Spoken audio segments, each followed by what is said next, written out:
I'm happy that you're happy, but the place where you're supposed to have the toilet paper, you got this little shelf with 3 seashells on it. He doesn't know how to use the 3 seashells.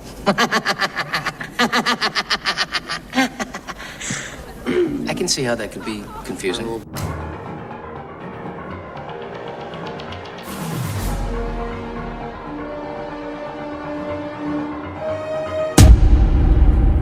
Gentlemen, let's broaden our minds. Lawrence?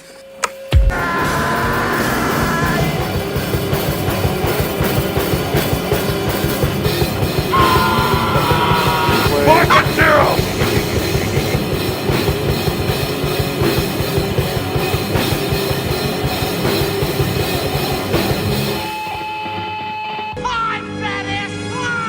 This is Video Store Clerks. Welcome to the store.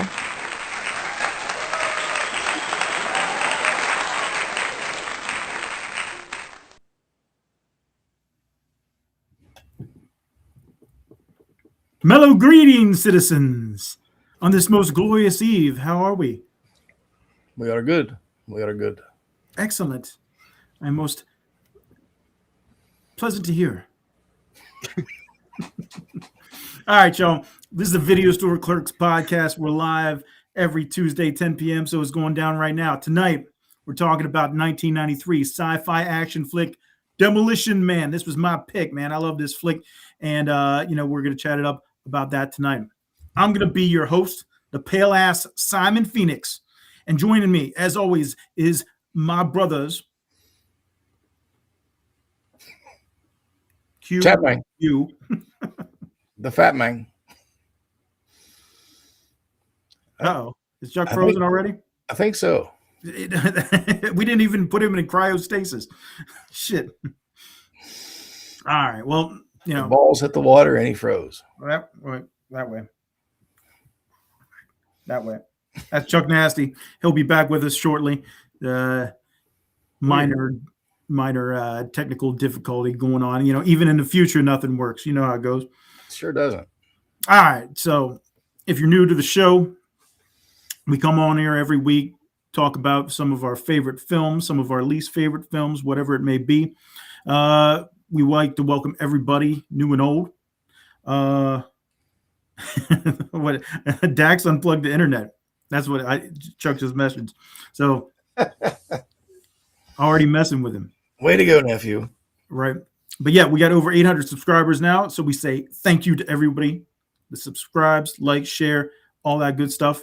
Hello, boys. That is Mama Nasty in the house. Always a pleasure to see you and Andy joining us. Feel free to jump in the chat, everyone. If you have any questions or comments you want us to answer or address, we'll be glad to hit those up throughout the show.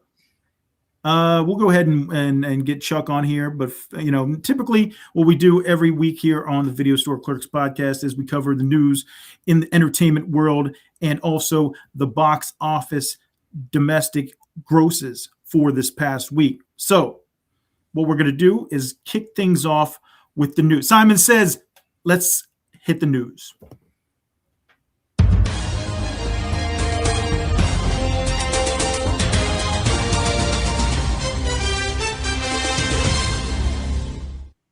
Think healthy cooking has to be boring? Well, take a look at these tasty goodies.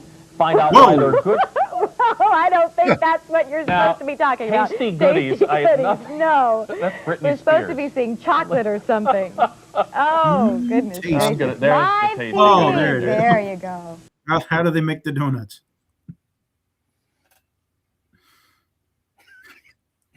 Chad Banks Pardon. All right, so kick off the news. Like I said, let's go with the top 10 domestic box office totals for this past week. Chad, what were they doing at the theaters this week? Not a lot. No? But some new things came out. All right, hit us. They're in the bottom 3. So that tells you what kind of week it's been. Yep. Number 10, Stop That Train. First week out, $2 million. Throw mama from the train? I wish. Number 9, The Furious, did $2.8 million. Newcomer. Furious. Does that have anything to do with Fast and Furious? Not at all, and it looks amazing. All right. I do want to see this film. Oh shit! Sorry He's about back. that. Right at that. I'm Chuck Nasty. Welcome to the store. Oh, sorry. My son, right at that moment, unplugged our Late internet. for work as usual, Chuck. Yeah, my son unplugged the internet somehow. I'm just like, oh, great moment. Right when we go on. That was perfect. Perfect, kid. That was pretty funny though. Yeah, you froze. We thought you were in cryostasis already. Yeah. Oh, man. Anyway, so I'm here. Let's continue. All right. Glad to have you. So number 9 is The Furious at $2.8 million. Looks amazing. Asian action film. Looks kind of like Taken, but a little more extreme when it comes to the action. Looks fun. All right. Number 8, BTS World Tour, Eterang Busan. Came out Still hanging around? $3.7 million. Dude, BTS is freaking huge. Like if you don't know anything about BTS, I do not. Yeah, I didn't either until freaking I went out to Vegas and they sold out Allegiant Stadium like 4 nights in a row. Like the whole strip was lit up. It's BTS. Las Vegas welcomes BTS. I was like, holy hell, man. These are like the Asian Beatles or something. That's crazy. Yeah. I had no idea what the fuck this shit is. Oh my, you better watch it, Chad Mang. Son of a. We're going to have to keep this every night. So that way it'll keep our language down, I guess. But probably not. Number 7, Michael. At 4.2 million, hitting 8 weeks for 363 million. Michael. And number 6 is Mandalorian and Grogu. Did 4.8 mil this week, doing 165 the last 4. Still have no interest to see this. Number 5, Masters of the Universe. Did 8.9 mil this week, doing $47 million the last 2 weeks. I want to see this thing get pumped up bad, man. Like, this movie's way too good to be fucking people sitting on it. What movie is this? Masters of the Universe. Oh, Chuck don't care. No. I know a lot of people said the same thing that I've heard over and over again, which I already kind of figured. It's a sleeper flick, man.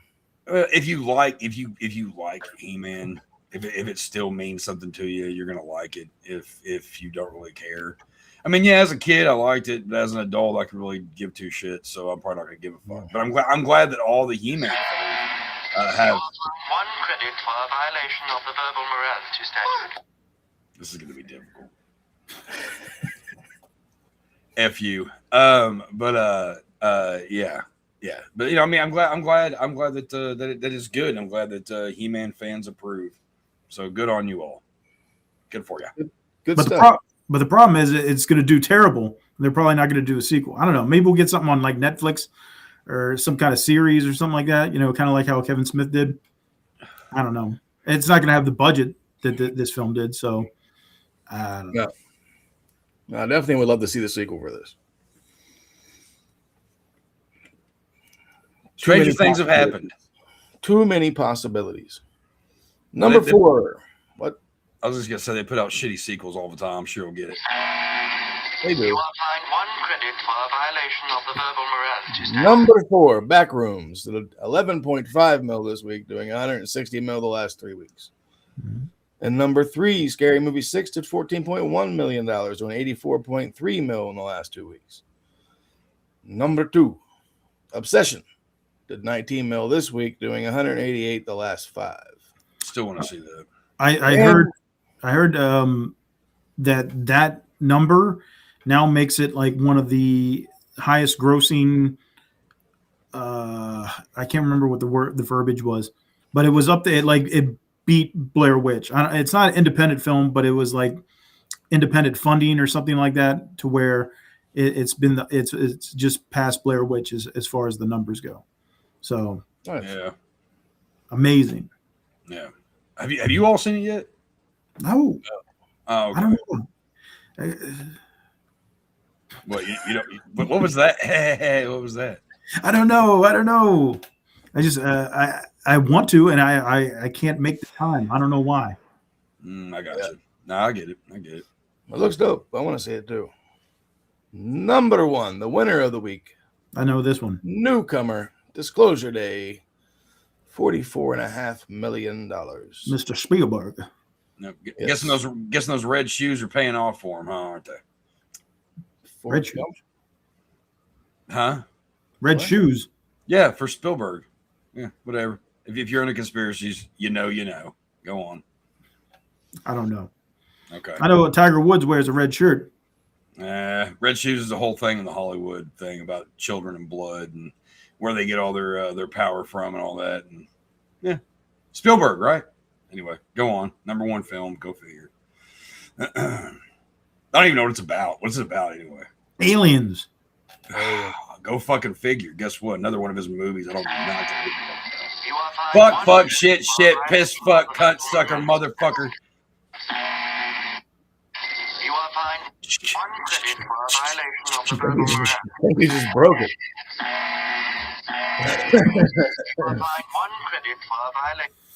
I think Chuck didn't know how to use the seashells. Who needs He'll be back. Maybe we can figure that out tonight because I still have no idea. The dark and gloomy part of the news, the deaths of the week, is Gene Shalit passed away. He was the Today Show critic, the man with the mustache. The man with one of the original great mustaches, yeah. He was like an honorary Marx brother. Yeah. He really was. Yeah, he passed away at the age of 100. No shit. Wow. You are fined 1 credit for a violation of the verbal morality statute. I was waiting for it. It's San Angeles, Chuck. Shut up. And Ronnie Shell passed away at the age of 94. He was in the hit show Gomer Pyle as Private Duke Slater. And then we got Duke Slater. It's a pretty badass name, right? Yeah, it kind of is. You are fined 1 credit for a violation of the verbal morality statute. You guys gotta learn. He meant bad donkey. You owe him money. Go on. Who's a bad donkey? You said ass and You are fined 1 credit for a violation of the verbal morality. This episode's gonna take forever. Anyway, we're gonna have to do it like after the show's over. We're gonna have to go back and see how many credits. Right, this is a drinking game. Yeah, how much we owe. Yeah. Anyway, millions. Let's get this part over with. See, Ann Sheehan passed away at the age of 77. If you do not know her, she's better known for her role as the mom on Alf. Oh, I heard about that. Yeah. And then Oliver Tree passed away at the age of 32 out of nowhere. Man, that was a helicopter accident. Crazy shit. It went out in Lake Kobe. Yeah, he was You are fined 1 credit for a violation of the verbal morality statute. At least you do it to yourself too. That was you, right? No. Oh. He said crazy stuff. Oh, I thought okay, never mind. Anyway. Yeah, no, he had just started his world tour. Like, I don't know much about him. I don't either. There's a I didn't couple know who he was, really. There's a couple of songs that he had that I was like, oh, okay, it's all right. But like he was doing like a show, like a tour where he was like going to like most of the continents or all the continents or something, and he was only like in like in the 4th day of the tour or something. Yeah. Well, there's more and more proof coming out why I'm never getting an airplane or a helicopter ever again. Yeah. And there was like airplanes are straight. There was like 5 other people too. I'm terrified. Apparently, some YouTube guy, Gaspy. Yeah. Crazy. Crazy. Mm-hmm. But we have some birthdays to counterbalance. Nothing crazy. Hold on a second. Hold on. Missed one. I would like to throw out there, because this is an entertainment person or whatever, but a friend of mine passed away last week. Nasty Nate Waters, also known as MP Presley, mainly known for back in the day, the band The Infected, and then grew into this kind of Elvis rockabilly rock and roller character. But it was him all the way. He was a great dude and sorely missed. And if you ever get a chance, if you like punk rock, if you like just good old rock and roll, man, check out Infected, check out MP Presley, check out Haiku Seppuku. That was the last band that he was doing. Good stuff. So I just want to throw out there because the guy meant a lot to me and a lot of other people. So yeah, rest in peace, Nate. Yes. Anyway, back to the birthdays. All right. We got Arnold Vosloo, the age of 64. He is the guy that gets mistaken for Billy Zane, and he was the one that played the villain in The Mummy. Mummy, yep. For years, I thought it was. I did too. It's his freaking doppelganger. Yeah, really. You know, we got John Cho, 54, played Harold and Kumar. That's what I know him from. He's in Star Trek too, but I'm not a Trekkie, so I couldn't tell you what his name is in that. Yeah. Yeah. And Laurie Metcalf turned 71. Better known as Aunt Jackie from Roseanne. Or Uncle Buck's girlfriend. Or Uncle Buck's. Or Killer in the Creek. You can't say that. Yeah, you can. What? Why did you say Billy Loomis's mother? Oh, because I don't care. I said Skeet's mom. We were all right, damn it. You can't. You know, maybe somebody didn't see Scream 2 out there. Good. Well, that's her fault. Also, interesting enough, today would have been Tupac's 55th birthday. He has been dead for 30 years. Fucking nuts. God. Ruts. Or living in Louisiana. Either way, however you look at it. And oddly enough, today would have been Bill Cobb's 91st birthday. Passed away 2 years ago. Bill Cobb. He plays Zach in Demolition Man. Oh, okay. It's a very, very strange day that we picked this on his birthday. Zach Lamb. Yeah, really. He was the helicopter pilot. Oh, okay. And then on to some other news. Sad shit first. Tyler Meng has announced he has breast cancer. If you do not know who that is, he played Sabretooth in the X-Men. Very rare case when men get it. And he's... Yeah, I saw his I guess it was a TikTok video or something that he posted about it. And yeah, it's... Like, that's you got to feel pretty fucking special to You get will find 1 credit for a violation of the verbal morality statute. Oh, it's old already. You got to feel pretty special to get something that rare. Sending the best to him. Not only Sabretooth, he was Michael Myers in the Rob Zombie films. Oh yeah. Yeah. Duh. Yeah. I don't know. I always try to forget that just because of the second one. Yeah. We all. Even Rob wants to forget that one. Yeah. All right. Some other related entertainment news. They're in talks of making a Monopoly movie. I'm not sure how that'll work. Do not pass go. Do not make this fucking movie. There's a goddamn problem. That's it. Yeah, and I'll pay that one for you, Chuck. He's going to need a get out of jail free card. He really is. Yeah. He really is. That's ridiculous. The Boys creator, Eric Kripke, apologizes to the disappointed fans that the Boys season finale sucked. Don't do that. I don't know because I didn't watch this season or last season, so I couldn't tell you. But he apologized to all the disappointed fans. Hey, I don't like that. You know, I'm not thrilled. It wasn't the best ending. It wasn't the worst ending, but I don't like when people kind of, oh, I apologize. Like, look, throw some shit out and then just regurgitate. Well, no. 1 credit for a violation of the verbal morality statute. You should have a tally board next to you about how many times for who.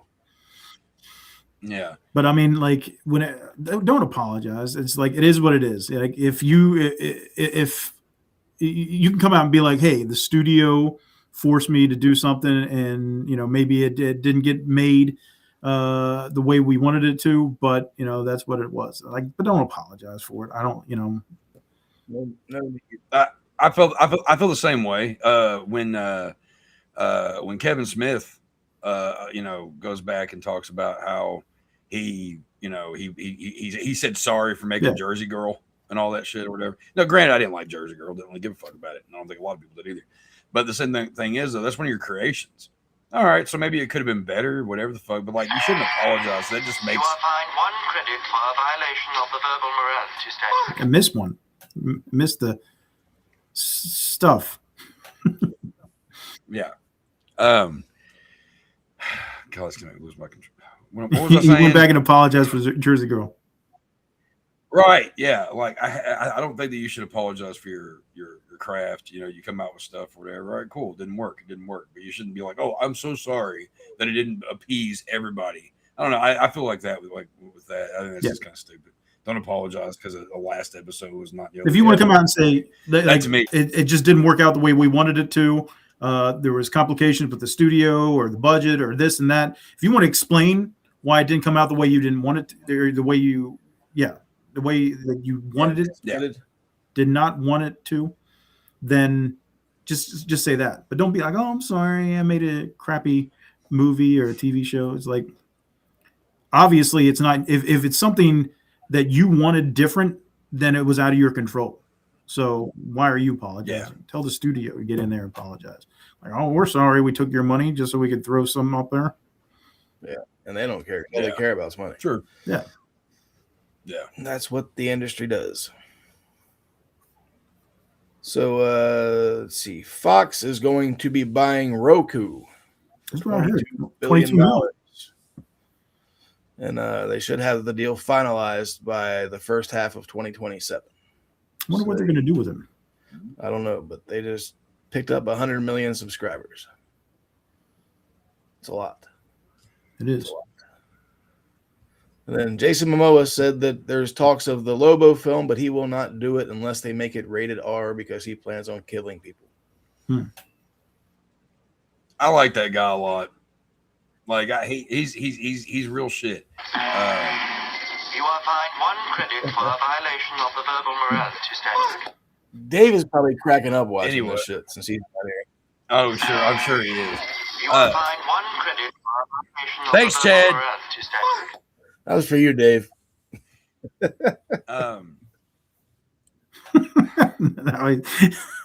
Jason Momoa. They're going to lose his train of thought every time. Oh, yeah. Jason Momoa, I've always really dug that guy. He seems down to earth.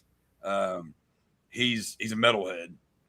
During the Aussie Black Sabbath tribute and stuff, during Pantera's set, he went down and joined everybody in the crowd in mosh pits. That's cool. He's good, and he's a bass player. So I mean, he seems like a cool dude. He really does. And I think he looks like Lobo. I've always said that.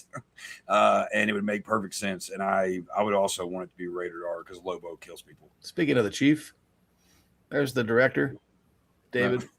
Shout out, Big Dave in the house. Wish you were on here, man. We're missing you over here in San Angeles. Yeah, man. Fun times. All right, you got anything else? They're doing a House-made sequel. House-made sequel. I thought you were getting ready to say they were going to remake House. Yeah, that's I hope what not, never. It's going to be the House-made Secret, and joining the cast will be FX's Love Stories Paul Anthony Kelly, who played JFK on that show. I have no idea who he is. I never saw that show. Okay.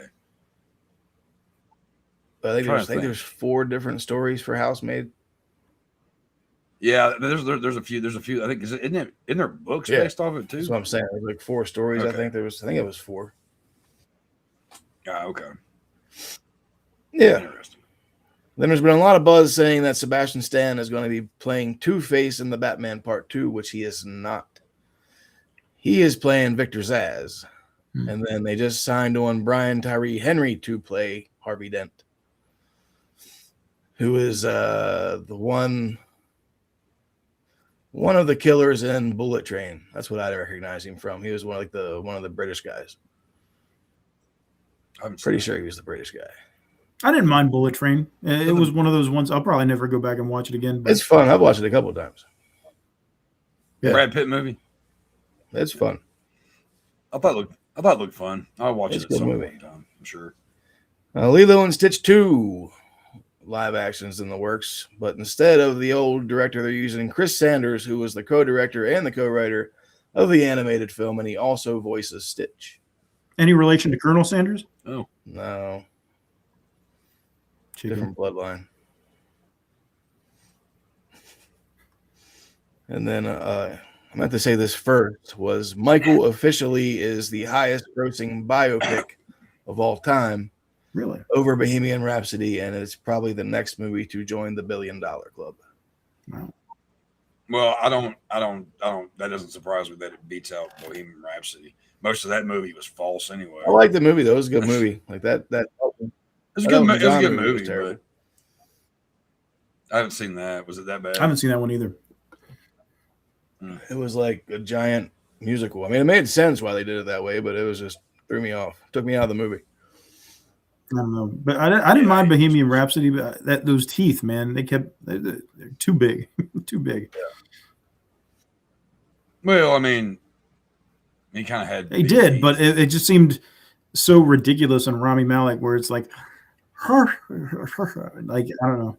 It was like Buddy Holly with a chick with teeth. Yeah. Which that guy did a good job playing Freddie Mercury, Yeah. but in all honesty, though, like. Regardless, he is a very hard person to look at. I'm sorry, it may sound bad, but he is a difficult person to look at and not get aggravated. Who's the actor or okay. The actor? He doesn't look real to me. He looks completely fake. Like I'm just like. You're trying to say Rami Malek is an AI? Wow. Maybe he's a clone. Wow. Maybe at this point, maybe. Who knows? Everything. Who knows? And the last bit of news I have, which is I'm looking forward to this shit to come out, is the new Highlander. You are fined 1 credit for a violation of the verbal morality statute. Russell Crowe joins the cast, and he'll be playing Juan Sanchez Villalobos Ramirez, which was Sean Connery's character in the original. Say that 5 times. He will be using a Spaniard accent. Say that 5 times fast. No, I couldn't hardly say it 1 time slow. But that, gentlemen, is the news of the week. Well, it took long enough. 28 minutes in. Yeah. Holy. And I think like half that time we were too busy getting fined credits. Yeah. So, yeah. All right. We're going to have to do something about that. Straighten you guys out. All right. It's 2032. All right. It's a new day, guys. All right. It's not the 20th century yet. You know, Neanderthals. All right. We're taking it back. We're taking it back to 51 whenever this comes out. We're taking it back to 1993, Demolition Man, directed by Marco Brambilla, a guy that, hasn't really done much before or since. Very new. I think he barely knew anything about directing whenever Joel Silver brought him on. It was written by Peter Lenkov and Rob Renew. Out of the two, Peter Lenkov is more accomplished. He did the Hawaii Five-0 remake. He did the MacGyver remake. A couple other TV shows and stuff along the way. So he's probably the more accomplished of the two writers that did the screenplay. 45, it says online, $45 to $77 million budget. Big gap there, big gap. It grossed $159 million at the box office, but that big gap in the initial budget was down to delays and reshoots. It was plagued with all kinds of different setbacks. Like I said, first time director. They ended up firing an original cast member. A lot of people don't realize that Lenina Huxley, that was played by Sandra Bullock, originally was supposed to be Lori Petty. She was on set, filmed like 2 days before they canned her. So that set them back some. All the different stunts and fights they had to reshoot. Apparently they went through and Wesley Snipes, one of the main stars of the film, is a very accomplished black belt martial artist and everything like that. He would actually do a lot of the martial arts that you see in the film. But the problem was the cameras back then weren't able to pick it up. He was too fast. That was the thing. So he would actually have to slow down his punches and everything like that to get it to work. So they had to do a lot of reshoots as far as that goes. A lot of the choreography just went too quick. And the cameras in 92 were just not able to pick it up, as well as they wanted to. It just turned into a blur, I guess. Other big problems, setbacks, were a big torrential downpour in Los Angeles. They filmed most of it out there in LA area, and it destroyed a lot of the sound stages and everything like that. So not only that, I believe Sylvester Stallone was doing double duty. I think he had just finished Cliffhanger, or he was in the process of finishing Cliffhanger, and he might have bounced back and forth between filming. So like Cliffhanger, I think, came out in early 93, and then Demolition Man came out later in 93. But, he was working his butt off doing these films at the time. And, Demolition Man came on the scene. For Snipes, it was like like what he did in Major League by now. He'd done New Jack City, Jungle Fever, White Men Can't Jump, a few other films. But, he was known. And originally, this film wasn't even supposed to be Stallone and Snipes. Oddly enough, the first two people that they were considered for this film was Steven Seagal and Jean-Claude Van Damme. This was supposed to be like a martial arts type film set in the future. Oh wow! And, they would have actually beat the shit out of each other. That was great. You are fined 1 credit for a violation of the verbal morality statute. And the big problem with that was that they wanted to bring Van Damme on and Seagal, and guess the egos got in the way. Neither one of them wanted to, say, okay, I'll be the one that loses to the other. They had too much pride, they had too much ego, and they didn't want to do it. So ultimately, they ended up going to Stallone. He jumped on board. He was glad to do it. And Stallone wanted Jackie Chan to be the villain. And Jackie Chan ended up turning it down because he thought there was just, being too violent and negative of a character that he thought it would hurt his fan base at the time. So he didn't want to be a villain. Yeah. And so he passed on it, and they went with Snipes, who also passed on it a couple times. I think he was, I can't remember what he was doing. He was filming something, and Silver and Brambilla actually went to his set and convinced him to do this film. I wonder if he was filming Drop Zone. He was not. It wasn't Drop Zone, that's for sure. But he was initially against doing this role, and they had to convince him to come on, which I'm glad they did, because he did a phenomenal job as the villain Simon Phoenix in this film. And I love how Stallone and Snipes play off each other in this flick. This is one I remember from when I was younger, watching it and just had such a blast. What do you guys remember from your initial viewings, if you can remember all the way back then, of Demolition Man? Chuck? Fun. I remember the first time I watched this movie, I was hooked. I loved it. I had the figures. Remember when they had the figures there for a while, man? God, I wish I still had those. There was something about this movie that I thought the storyline was great. It's fast paced.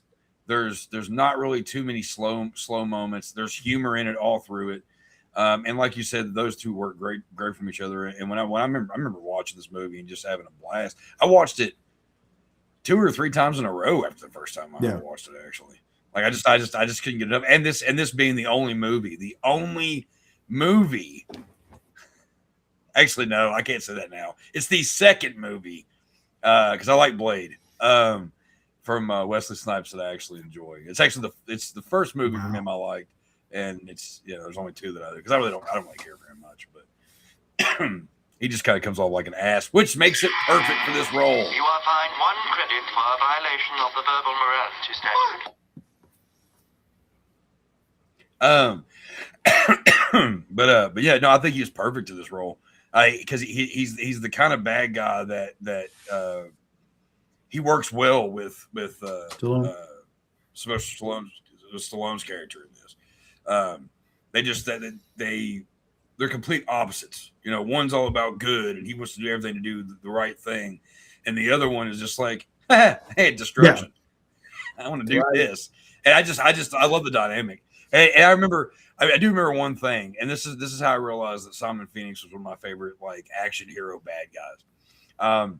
The scene where they're in the museum, he's in the museum when he's like first walking around and stuff, and he asks the guy, he's like, how much you weigh? You know, how much you weigh? Yeah, and then he throws him into the thing, and like then it's like, whoa, like I'm just like, because I remember feeling really bad for the guy. I was like, oh, he was being really nice, and he just what are you gonna do that for, you know? Which I thought, you know, is perfect for a villain like that, you know.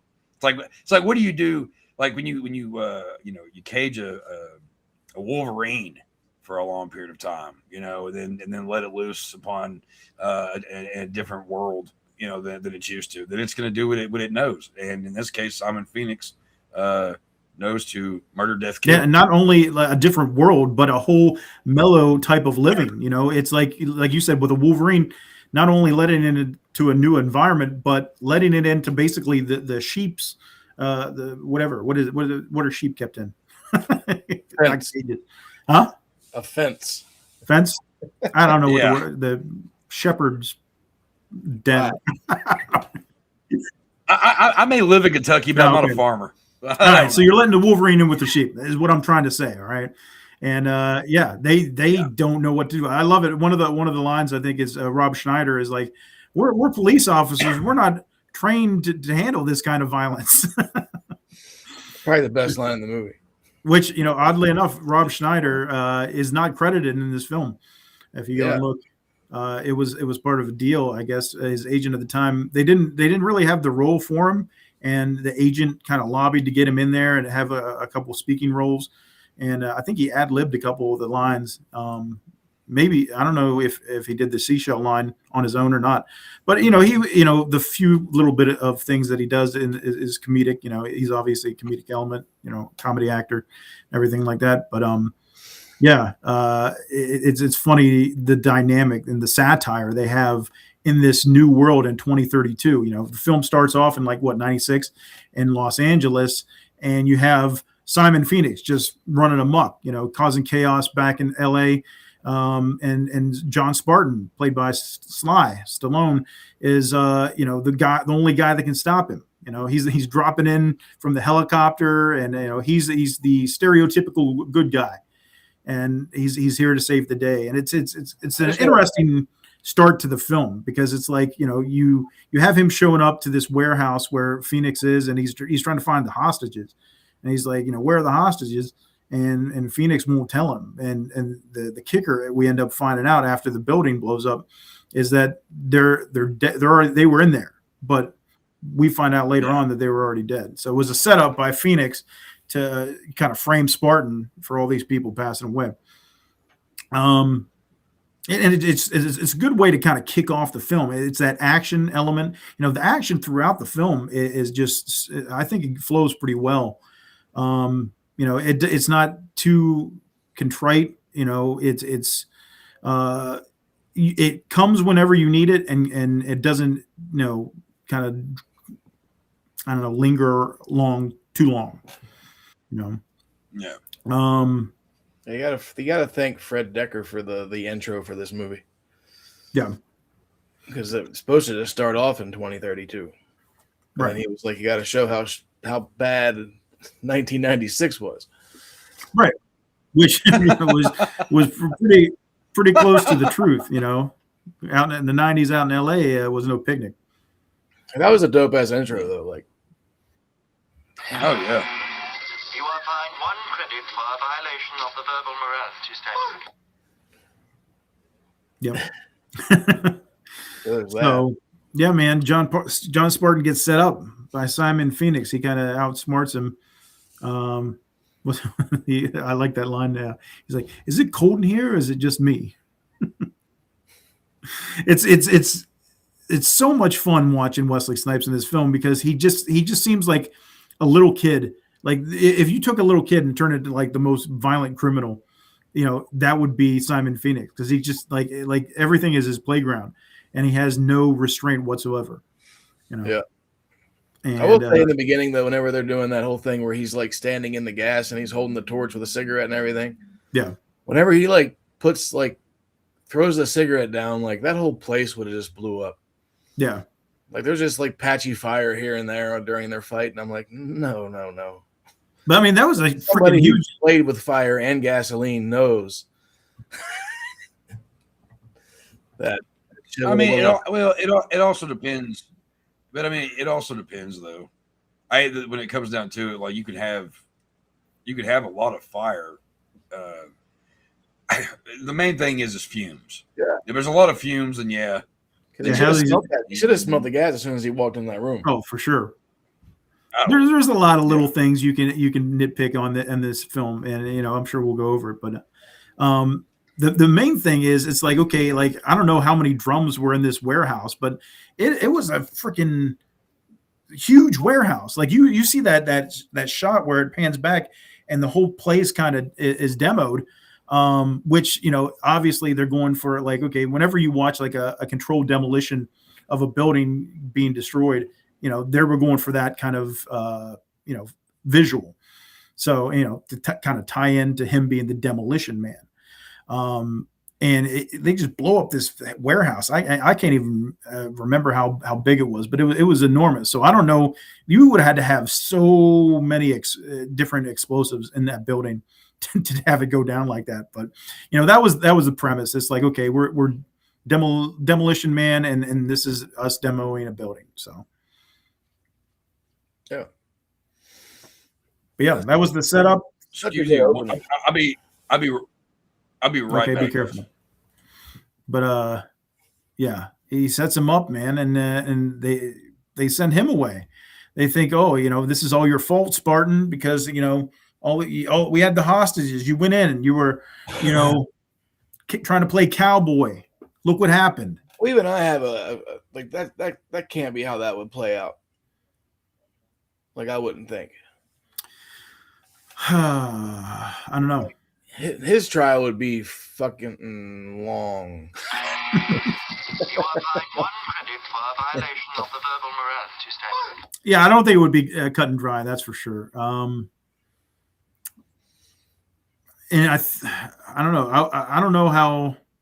I'm not like a coroner by any means or a medical examiner, but I feel like they would have been able to do an autopsy on something. I would imagine there's some bodies left over to where they would have been like, oh, they were already dead before the explosion. That's what I'm saying. They had to have bullet holes in them or something, because he even said he did like a thermal scan and there was no body heat except for the people in his gang or whatever.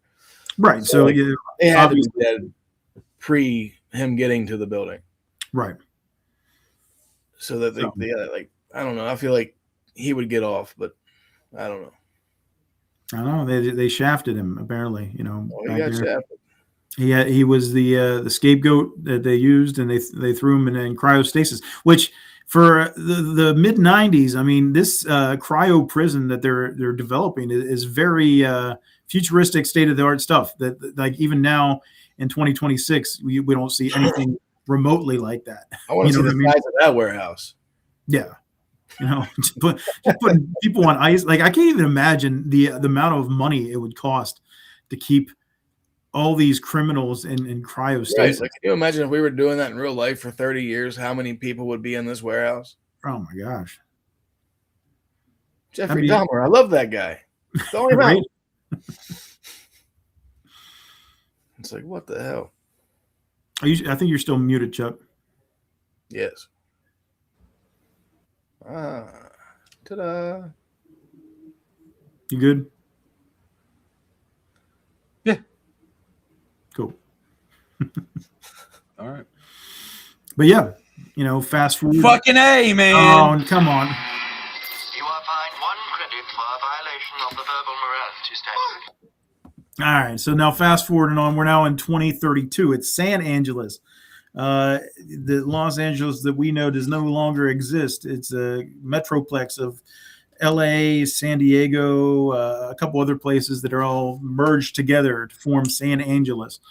And it's on my birthday, which is why I always had special love for this movie, because I'll be like, oh shit, like I'll be 51 that day. You are fined 1 credit for a violation of the verbal morality statute. So yeah. Totally unrelated. At the very end of that, when it cuts off, I swear there's someone screaming "fuck." You are fined 1 credit for a violation of the verbal morality statute. Yeah, because it's that part where after he goes to the like ATM type thing or whatever, and he gets his first fine. He's like, "Oh, fuck you." You are fined 1 credit for a violation of the verbal morality statute. It's the best audio I could find. Anyway, it's 2032. Everything's different. Whole new world. You know, there hasn't been a murder since 2010. Everything that's deemed bad for you has been outlawed. Freaking everything. Chuck, music. You're gonna have to get rid of that cigarette, buddy. That's bad for you. Yeah. Profanity, alcohol, caffeine. The whole shebang. But yet, it said nothing. But yet, Taco Bell was there, right? But Taco Bell, like that doesn't make any sense. Because Taco Bell survived the franchise wars. All right, so it's just Taco Bell by name, but there's certain, as you see once they actually go to Taco Bell, that's not Taco Bell food. That they're, it's like little pastes. I don't even know what the heck that was. I could go for a big burrito. Yeah, that ain't gonna happen. Yeah, but I just love this kind of dynamic of this new world and everything like that. I think it's so funny to see the interactions of all these people and the way that not only that they look, they talk, they act. It's very comical because it's like oh, who would ever act like that? You know what I mean? To be that peaceful and that mellow greetings, citizen, and be well. Everybody is be well. It's a whole different world, man. And the first person we're introduced to in this world is Lenina Huxley, played by Sandra Bullock. This is a early role for Sandra. This was a year before Speed even came out. Yeah. And that's kind of what put her on the map. But I love her in this film, man. She is so just like adorable with the way she's like kind of naive. She's just bad, period. But like, she's attractive, obviously. She's just like got this naive sensibility to where she's like, she's so quaint and, cute. And it's like, but she's like hungry for something to happen. She wants some action, in this peaceful world where it's kind of demure and nothing's going on, It's funny because it's like she's going into work and she's just like, trying to figure out if there's anything going on, any kind of disturbance. And they're like, no, just report to the station. But yeah, man, Sandra Bullock. What do you guys think about Sandra Bullock in this film? I think she does a great job. Oh, I do too. Yeah, I couldn't imagine Lori Petty playing this character. Mm-hmm. No. I do love Lori. Yeah, I do love Lori Petty because Tank Girl's my shit. But yeah. You are fined 1 credit for a violation of the verbal morality statute. But yeah, I couldn't picture anybody else but her. No. Now that it's out anyway, like I couldn't recast her if I tried. No. And then just the way she, she's got this addiction for the 20th century. You see in her office all the different things from the past, the posters of the Lethal Weapon 3 poster on the wall. Yeah, that came out the same year. Yeah. All kinds of different stuff, the old can with the snake that pops out and everything like that. I do love that her music partner's name is Alfredo Garcia. Alfredo Garcia, played by Benjamin Bratt, man. Law and Order alumni. And he also was in Miss Congeniality with Sandra later on. But yeah, that was funny. A nice little Alfredo Garcia. Bring me the head of Alfredo Garcia, please. Yeah, as soon as she said that, I was like, I forgot that's his name. That shit was funny. You are fined 1 credit for a violation of the verbal morality statute. We're gonna need this thing if we ever get monetized. Yeah. But no, you got Lenina Huxley, you got Alfredo Garcia, you got Rob Schneider's character, And also you got I'm thinking of Warden. He's the warden in Shawshank Redemption. He's the chief of police, Chief Bob Gordon Gunn. George Earl in this film. Bob Gunn. Yeah. And he's such a great actor, man. Like he nails that kind of smart aleck. I think his glasses. The glasses help. That I think that's definitely a thing. Those are badass glasses. You are fined 1 credit for a violation of the If I ever need glasses, I want those. Like I'm gonna go to the store and be like, I want these. Yeah. He always plays a really good uppity a-hole, if you will. And she even says that there. They have that interaction. He's like, "Oh, I monitored." Whenever he's talking to Huxley, he's like, "Oh, I monitored your conversation with the warden this morning, and it's kind of disheartening that you long for violence or chaos or disrupt or whatever he says."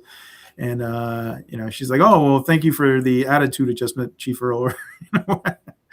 She's so very pleasant of just kind of blowing him off, and then she goes around the corner and calls him like a sanctimonious a-hole or whatever it was. Yeah, and he gets fine there. So yeah, it's a fun little interaction. What else? It's never you first see Bill Cobb's Zach Lamb. Yeah. Like trying to figure out they don't know what a 187 is. That's the weird thing is, you got all these guys that are like older that grew up with the 20th century, so they should know stuff. Well, there's that one guy. There's the one older dude that. Yeah, that's what I'm talking about. That's Zach Lamb. Yeah, okay. There's him. Even the chief is an older guy. Yeah. And it's like, even if you, I don't know how old they were at the time, but even if you have like Sandra Bullock, Rob Schneider, and Ben Bratt, I mean, they're in their probably 20s at least in this film as police officers, theoretically as characters. So it's not like they've never heard of this stuff. Like, even if you didn't grow up in the 90s, you know stuff that happened back then. It's like we know stuff from the 60s, 70s, whatever, way before. So it's like they act like they've never heard of this stuff. I mean, maybe history was outlawed or changed, that they never discussed that. But well, that's what I was going to say was I think that it might be more of a situation where if everything's outlawed that's not good for you, then they're going to erase everything that they don't see as good for you. Therefore, they don't want you to know certain things or whatever. So like that's how I've always kind of seen it. But even like, because like with like Zach or the chief, I mean, they grew up, they had to be there, obviously. Well, yeah. So they know these things. Even if they, like, if you said, okay, in, I don't know, 2005, they stopped, they changed everything, and like they rewrote history and all these different things to kind of change it for future generations. Like, you're still going to have people that are alive that know the truth or know how things were. So it's like, when 187 shows up, they should automatically know, like, well, the is it Zach Lamb, or you said his name was Lamb, or like he's the one that's like kind of telling Sandra Bullock what certain things are. Like, he actually is kind of speaking up more than anybody else is. I think it's more of just like, if you don't, kind of like Freddy Krueger, if you don't speak it, it won't happen, kind of thing. I think they do it just to kind of make Lenina Huxley look a little bit more intelligent and involved in the situation, because like she's the one that jumps on the computer and like figures out, 187 is a murder, death, kill. She's the one that's like doing all this stuff, trying to apprehend Phoenix and everything like that. So it's like he gives that, Lamb ends up giving them like info, from the past about, Phoenix, and then later on about Spartan. But, also that other guy, dang, I can't remember his name. He was in Ace Ventura as Pedactor. Actor's name, but he's in there too. And he's like, like whenever. Wrong guy. What's that? Wrong guy. It's not the same guy. Huh? You said the same guy that you said Ace Ventura? Yeah. That's not the same guy. You sure? Pretty sure. Which guy?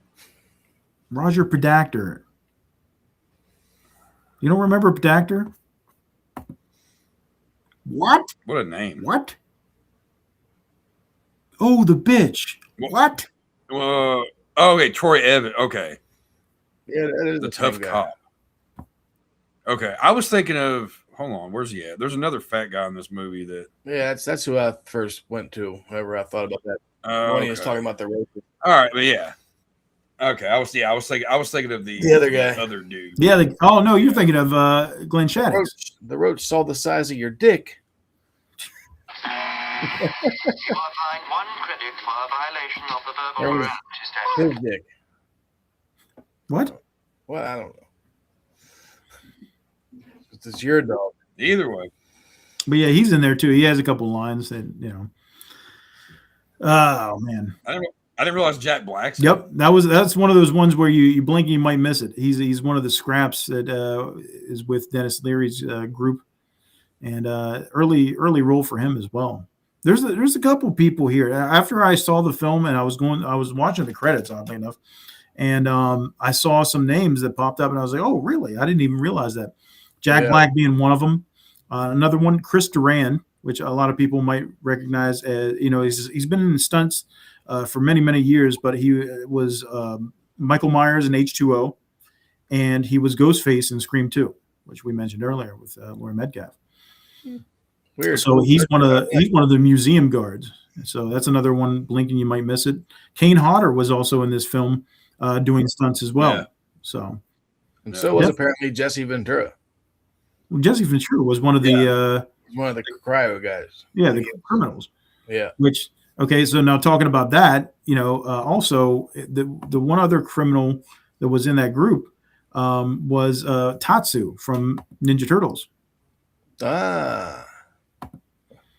He was one of Phoenix's gang members. So a lot of familiar faces in this film. Going back and watching it, and like we said, San Angeles is a completely different world. You got Simon Phoenix on the loose. It's kind of interesting. I don't even know why they're having a parole hearing for him. I guess Cocteau, the guy that set up this whole world, Nigel Hawthorne plays Dr. Raymond Cocteau, who wasn't really like a big name actor or anything like that. He was an acclaimed stage actor out in UK. And you can tell just by the kind of the way he delivers his lines and his demeanor and everything in this film. And then his buddy in this film, Associate Bob, is Glenn Shaddix, who everybody knows as Otho from Beetlejuice. Yeah, that's maybe who I was. I think that's who you were thinking of. Yeah. Why are you wearing a kimono? You look like a couch. Let's talk about your hair.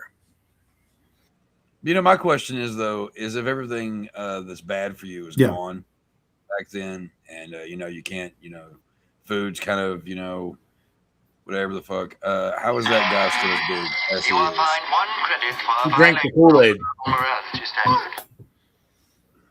That's what I was thinking too. Like all the older guys, I'm like, they had to drink the Kool-Aid.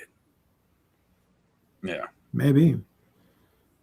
There's a lot of things that when you think about it. Okay, so you got Dennis Leary as Edgar Friendly. Leary.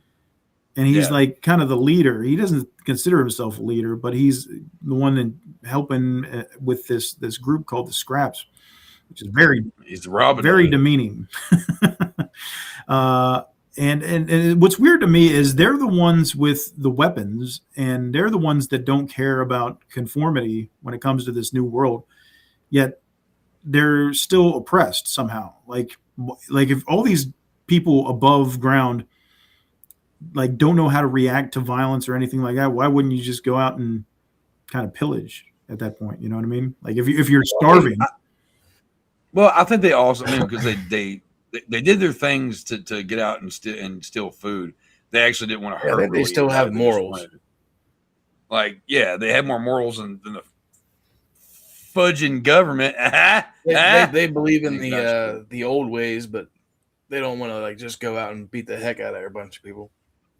Especially the fact that everybody knows where they're at. They know that they're underground, right? But they don't want anybody bothering them, so they don't. But it's gotten to the point where they're starving.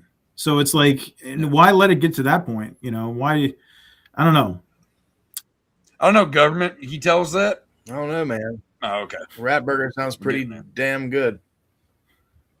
Oh yeah, the rat burger. Yeah, I forgot about that shit. I didn't get to. You are fined 1 credit for a violation of the verbal morality statute. You get a rat. Let me get a burger and a beer if you got one. Yeah, like where he's out there and he's just like, oh, like yeah. I actually like that whole scene where they actually kind of meet and you find out that Dennis Leary and all them aren't really that bad. No, like and you actually find out who the bad guys are. The government officials. What a shocker! Surprise! Surprise, mother.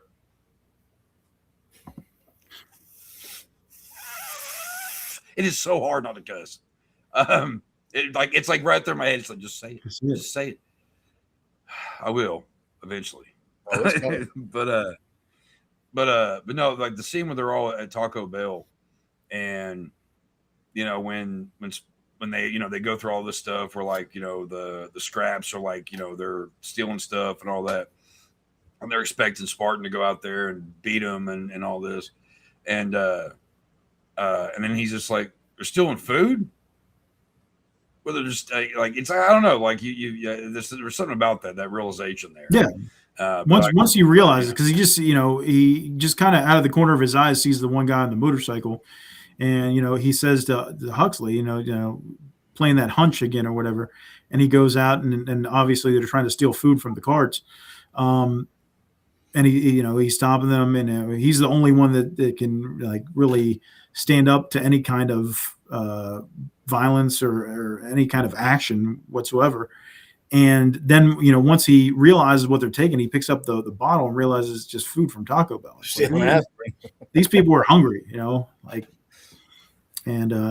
very. Well, you just fucking feed them. You are fined 1 credit for a violation of the verbal morality statute.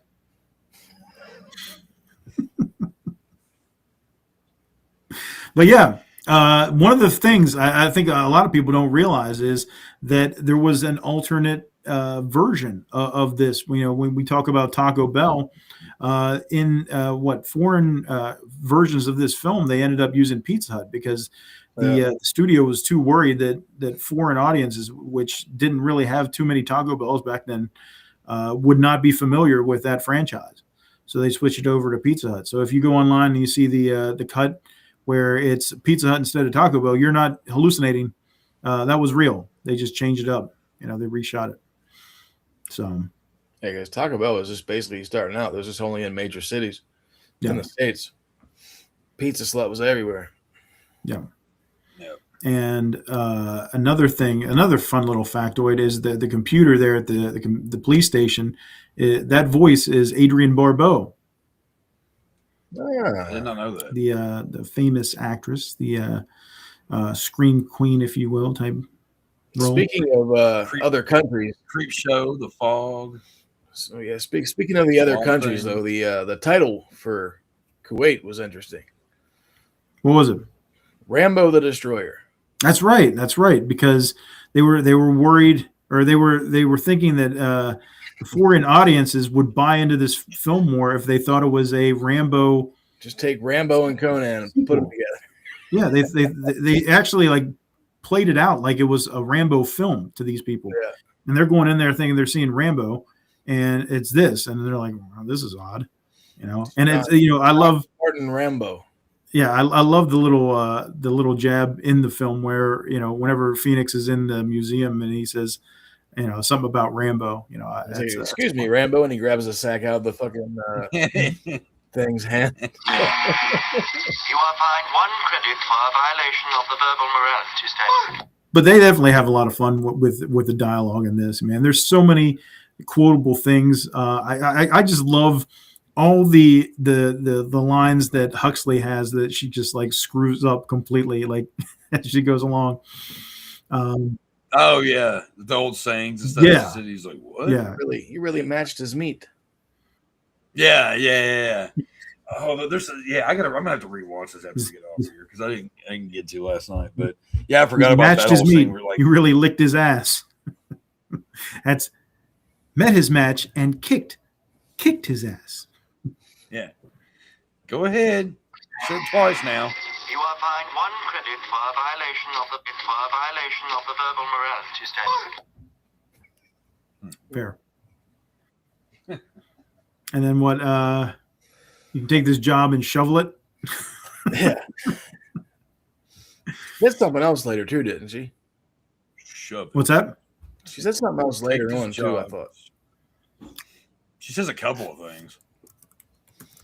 I'm about to write all that shit down, but I forgot.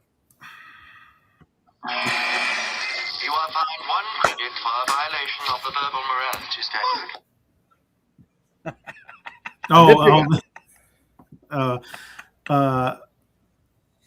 What did she say? She says, let's go blow this guy. He's away. Blow this guy away. And she just shrugs like, okay. Yeah. There's such an innocence to her character that I love. You know, she just is saying all this goofy stuff, man, and she has no clue that it has any kind of pretext. Let's get a little spicy here with it. Let's not forget about the scene where you find out how they have intercourse, coitus, if you will, in the future. Which it might not be too far from realistic here anytime soon. Yeah. You know, after all the action, she's all jazzed up and she's like, hey, would you like to have sex with me? And he's like, what? With you? Now? Yeah. She's like, all right, I'll be right back. She comes out with this headset and, they both put it on and they're having some kind of neural communication somehow or whatever and stimulating. Give me a seizure. Was that? So that would give me a seizure. Something. Yeah. Like, all those flashes and everything like that. It's like, what's going on? I did see. I was watching some stuff on the movie, and it said that dress she's wearing was like a prop, and it weighed 40 pounds. 40. Then during that scene, it ended up tearing. So she was like, she couldn't move. That's why she's just standing there with her arms kind of crossed, just holding the dress up. Weird. 40 pounds. Yeah, it was just made out of some crazy material. I don't know if that's true or not, because you know how things are on the internet. The nightgown thing she's No, wearing? no, the dress that she was wearing to the Taco Bell dinner. Oh, that makes a little more sense. I was like, God, that's some fat silk. Yeah, but I was like, that's pretty crazy if that's true, if that's real. Yeah. What else? What other scenes are some of your favorites from this flick? I always loved the museum scene too, but then I always questioned the fact that I know they have the weapons there, but why have the ammo and keep it live? Yeah, why is it loaded and ready to go? But yeah, that whole scene was always fun. Like whenever they fall down through the floor and he smacks him with the TV and he's like, "You're on TV," and I was like, "Hey, free TVs!" And then he just like that whole scene's pretty dope. And then he freaking shocks him up on the car. But that was probably one of my favorite scenes in the movie. I like how excited Phoenix gets for that laser gun. Yeah. Oh yeah. Because he's like getting really impatient, waiting for it to charge, and then when it's finally charged and he shoots it, he's like, "Oh, I love it!" Like he's so in love with this gun that he's completely distracted, and Spartan's able to like come after him. Yeah, but he's like, "Oh my God, I love this gun." Like 2.5 minutes. I don't have the patience for this. It's like he really is, like you said earlier, like Phoenix really is like a he big is. kid, like a big destructive, never had a mom. He's like a real life Chucky. Yeah, he even dresses like a big kid. Like I mean, but he wears it well. Like it's like no other guy can wear that outfit there. Pale ass Simon Phoenix. It's in your name, whatever. You are fined 1 credit for a violation of the verbal morality statute. I was just quoting your name. But yeah, I know. Anyway, but yeah, no, like he just he comes off completely like just the most immature, violent, like toddler ever. Next to and Chucky. it's such a unique look, with the blonde hair and everything. Like I tried, it's hard to tell, but my hair is blonde tonight, and it's not hard to tell. I've been seeing it. Oh, okay. I couldn't. Yeah, Chad said he couldn't hardly see it. At first, I will say this though, because like you just dyed both this, like, right? Well, I didn't dye it. So I got this like stuff you just rub in and it washes out. But that's your real hair, Yeah, though. yeah. Okay, so what's funny about that is though, is like where your usual like facial hair isn't that, it's kind of light, right? And now it's sticking out so much. At first, I was like, "Is that fake hair? That's got to be real." No, Like, I have a goatee. It's white hair that you can't see because I'm pale as a ghost. He's old. But yeah, Nice. it's a very unique look that Wesley Snipes hated. He absolutely hated this blonde hair. And as soon as they wrapped filming, he shaved it off. Like literally, like as soon as he walked off set, he shaved it off. What's funny is it's basically the same haircut he had on Blade, just not dyed blonde. Right. He just didn't like the blonde for whatever reason. But that was the inspiration for Dennis Rodman to start dyeing his hair. He saw Simon Phoenix's character and he loved it so much that he started dyeing his hair blonde whenever he was playing with the Spurs. And then he just continued dyeing his hair different colors as he went on with his career. He get weirder and weirder ever since. Yeah. This all makes sense now. Rodman just wanted to be the real life Simon Phoenix. 100%. Oh, yeah. And in real life. That makes so much The big sense. wiggle. Because I've always said that Rodman, I didn't know that. But I've always said Rob, I was like, this guy is like fucking, he's really solid. I love Dennis Rodman, man. Dennis Rodman. Find 1 credit for a violation of the verbal morality statute. Dennis Rodman's my dude, man. Him and Barkley were my go-to players back in the day. Sure. And Simon Phoenix is no slouch. There's a 72 body count in this film. There's no lack of violence and killing in this film. And it's not like, anything, crazy. Like we watch like so many different horror films and everything like that, where, there's mass murdering going on. It's like we said, it's just such a playful thing. Like he's just, as soon as he breaks out of the cryo prison, which that's a fun little thing. Like I was like, why is he even being paroled? Like I think he's sent to cryostasis for like eternity or something like that. So why is he having a parole hearing in the first place? Corruption. I imagine Cocteau is the one that set that up. But if I was the warden, I was like, why are we bringing out Phoenix? But he even makes that comment like, oh, let's make it quick. And then, Phoenix is like, messing with him, kind of troll, like the original troll that like he's repeating everything he's saying in Spanish and just messing with him. And he's like, oh, you have anything to say? And he's like, oh, I didn't think so. And he's like, yeah, I do. Teddy bear.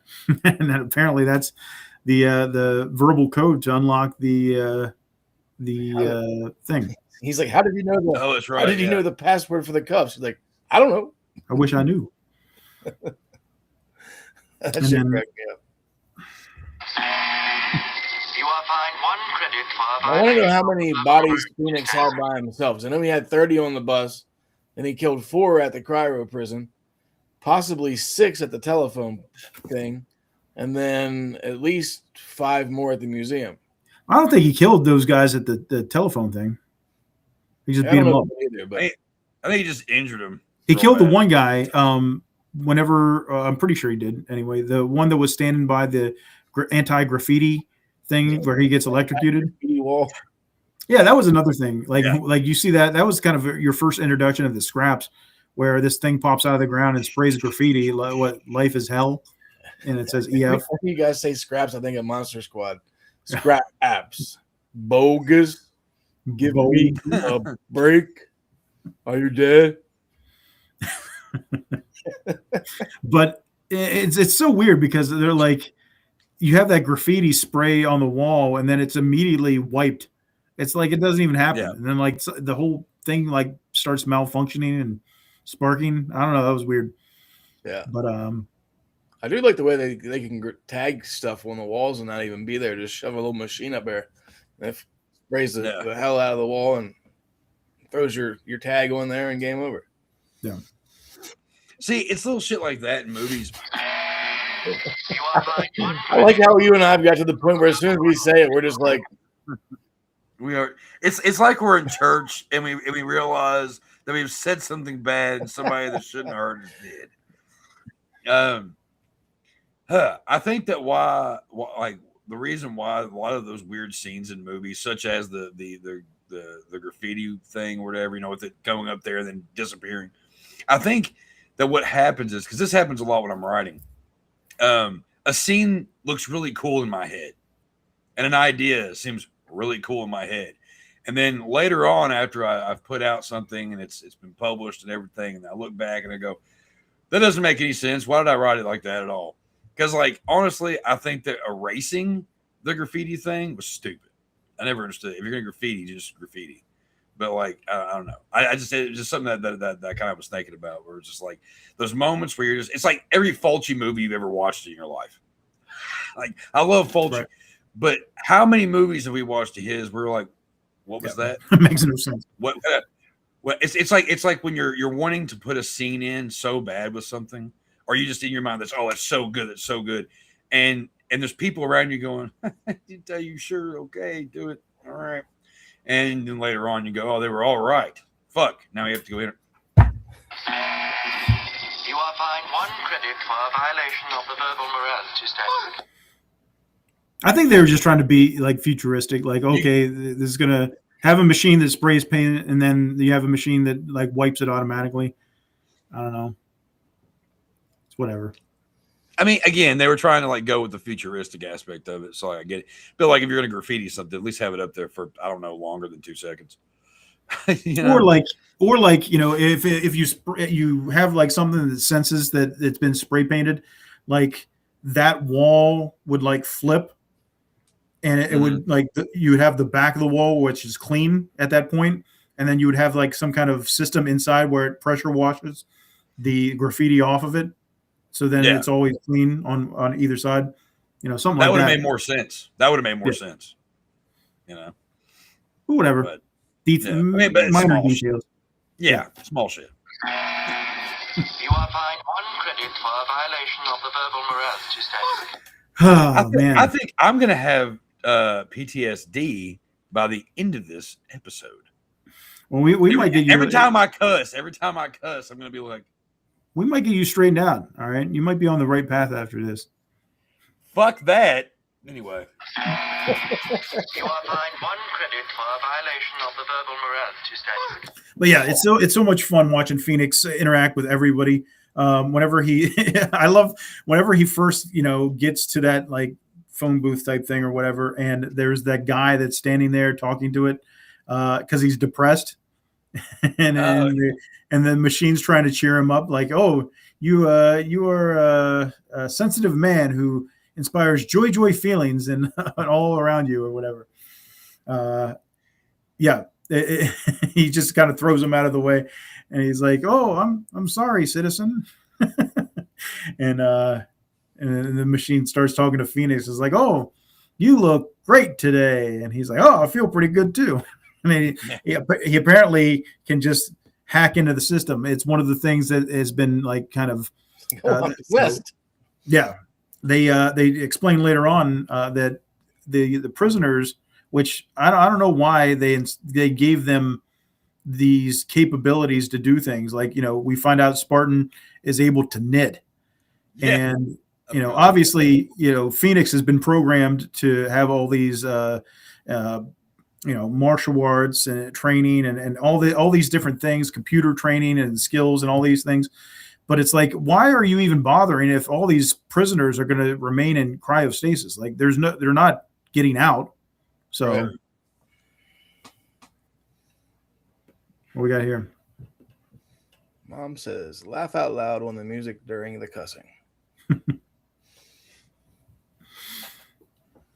But yeah, then the cops show up because they think they tracked Phoenix from the doctor's car, and then he's there, and then they're like, okay, protect and serve, and then these guys show up, and they have this little computer thing, this portable computer that prompts them what to do. They don't even know what to do. He's like, "Oh, maniac is imminent," and it's tells him approach calmly and tell maniac to lie down with his hands behind his back.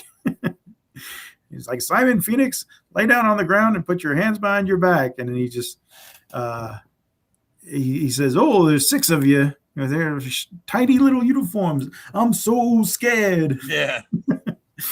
And he's like, "What? You guys don't have sarcasm here anymore?"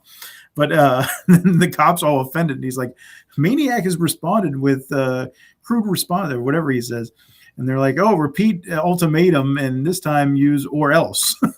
Yeah, Not a good idea. No. Now you've provoked him. It's like, he sets off that thing, electrocutes the guy, and then they come at him. He's like, throws, ducks, and the one guy goes through the glass, and he's like, Toro, ole, or whatever he does. And it's just so much fun watching him cause chaos. He busts the window out and grabs the guy out of the car and just throws him. Yeah. He has like super strength too, apparently. Then he grabs one of those glow rods or whatever and takes it up to the camera, and he's like, "Oh, Simon says stand up," and it like shocks and makes a huge noise, and he's like, he does the whole singing and "Home Will the Brave," and then cuts out the camera. Also like the part where like the dude tries to square up on him, but he's all like, and then so he starts joking around with him, and he's like, wait, and he kicks him in the stomach. Yeah. Like Rock'em Sock'em Robots. Remember how they're like, like people don't even know how to box in the future. At least he attempted to try to stop him. Yeah. That was the closest. That was the first fight he ever been in his life. Yeah. Yeah. I can remember seeing this in movies. But no, it's so much fun. He takes the glow rod and blows up the car and everything like that. So, you have the museum part. He runs into Cocteau. Actually, whenever he's at that booth is whenever he figures out why he's been released is he's pulls up the file on Edgar Friendly, and that was the whole premise is that Cocteau has released Simon Phoenix on the world in order to just kill Edgar Friendly. This seems like a lot of work just to get rid of one guy. You know what I mean? Yeah. And it wasn't a very thought through plan. No. And especially how it turns out, because it's like, he lets Phoenix out, and then Phoenix is causing all this chaos in San Angeles.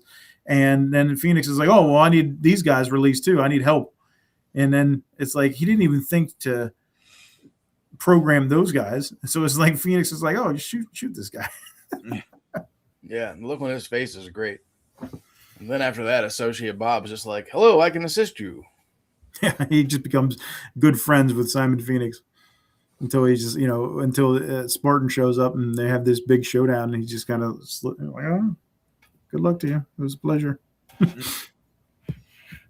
Such a fun movie, man. Like, in my opinion, this is probably, I'm going to say it's probably the best action movie of those few years, I think, or maybe just of the 90s, in my opinion, because like it's one that I honestly can watch anytime. It's fun, and it's I don't know. It's one that's also always stuck out when it comes down to all the. I mean, there's a lot of action movies from the 90s that I like, but this one just always stuck out as one of my favorites. And I the more I think about it, I'm like, yeah, this one, it's well thought out. It's a good story, and it's got the humor, the action. And it's just, I don't know, it's just really all around good, and there really was nothing else quite like it. Right. I mean, we've seen people be frozen and unfrozen and all that sort of, but the way they go about it in this, and with the whole universe and everybody just being happy-go-lucky, and it kind of showing that, oh, this place is a little too good to be true. That's because it is. And I think this is I think Demolition Man is the best action movie of the 90s. Wow, that's a big statement. Yeah. Yeah, you got T2 in there. Yeah, no, but I mean, this is also like is in the same category as like sci-fi action. Yeah. There's that sci-fi action part of it too. And like, yeah, T2 is definitely one of the best action movies of all time, sci-fi action movies of all time. So I will kind of break away from what I said a little bit on that, but this one's like right there close to it. No, I mean, it's definitely probably like easily top 10, maybe top 5. I mean, it's just that's a long period of time there. I don't know if I could. I love this film, but I don't know if I could put it in the top 10. I would have to really do a deep dive on it and to figure it out. Yeah, but I mean, it definitely stands out. We mentioned T2 and this one. I think they do a great job of being in the early 90s and nailing the future. This one's definitely a remote dropper, though. Oh yeah, yeah. 100%. Oh yeah, that's what I'm saying. Yeah. But they do such a good job of nailing stuff from the future. You know, there's so many things that you see back then is like, oh, it sounds so ridiculous or looks ridiculous, and that's how things are now. You know what I mean? It's not that far off. So yeah, it's kind of ahead of its time. You know, even as ridiculous it seems back in the early '90s, a lot of things came to fruition. So. Now, okay, we were talking about it being like one of the top action films. Where would you rank it, you know, as far as Sly films, Stallone films, in your opinion? Where would this rank as far as your favorite performances from Sly? Man, honestly, yeah, that's a tough one. That's tough because this is almost like the kind of the second chapter in his career. Yeah, because you've had that whole like decade or so where he's doing like all the Rocky films, he's doing all the Rambos, the Over the Tops, the Cobras, all these films that he's known for. And now it's like you get to the 90s and it's a different Stallone. You know, you're seeing you know, like freaking Oscar, and you're seeing like Stop or My Mom Will Shoot, you know, Cliffhanger, you know, this comes along. This is probably one of it. Probably I would say this is the best film of the 90s. You know, you got The Specialist, you got Judge Dredd, Assassins. Assassins was all right. Copland, Daylight. Copland was good. I really like Copland a lot, actually. Get Carter. You know, so I would definitely say this was his best film of the 90s, in my opinion. Yeah, probably. I'd say it's probably my second favorite film of his next to First Blood. Okay. Yeah, that's where I put it at. What about you, Chad? Mine? I don't even know where to start on that one. It's tough. I love all the Rockies and the Rambos. Yep. And Cobra. Oh, I love Cobra. Tango and Cash? Tango and Cash. Cobra's 3 for me, though. Over the Top? Yeah, I'll just say it's probably his best movie of the 90s. Over the Top isn't even on my top 10. What? That movie is so fucking overrated. But when I turned my hat backwards like this, it's like a whole different person. A violation of the verbal morality statute. I remember being a kid watching it, and I was like, this is stupid. I love Over the Top. I mean, I don't know. I mean, it's okay, I guess, but I think that it's got too much. Okay, so about 20 years ago, people started being like, Over the Top, man, it's like the greatest movie, blah, blah, blah. And I'm like, why? It's not, though. Oh, cool, it's arm wrestling. Great. And now we got people smacking each other in the face, too. That's a real thing. Yep. Where's the slap boxing? Fucking. Yeah, it's. Damn it. You are fined 1 credit for a violation of the verbal morality statute. But,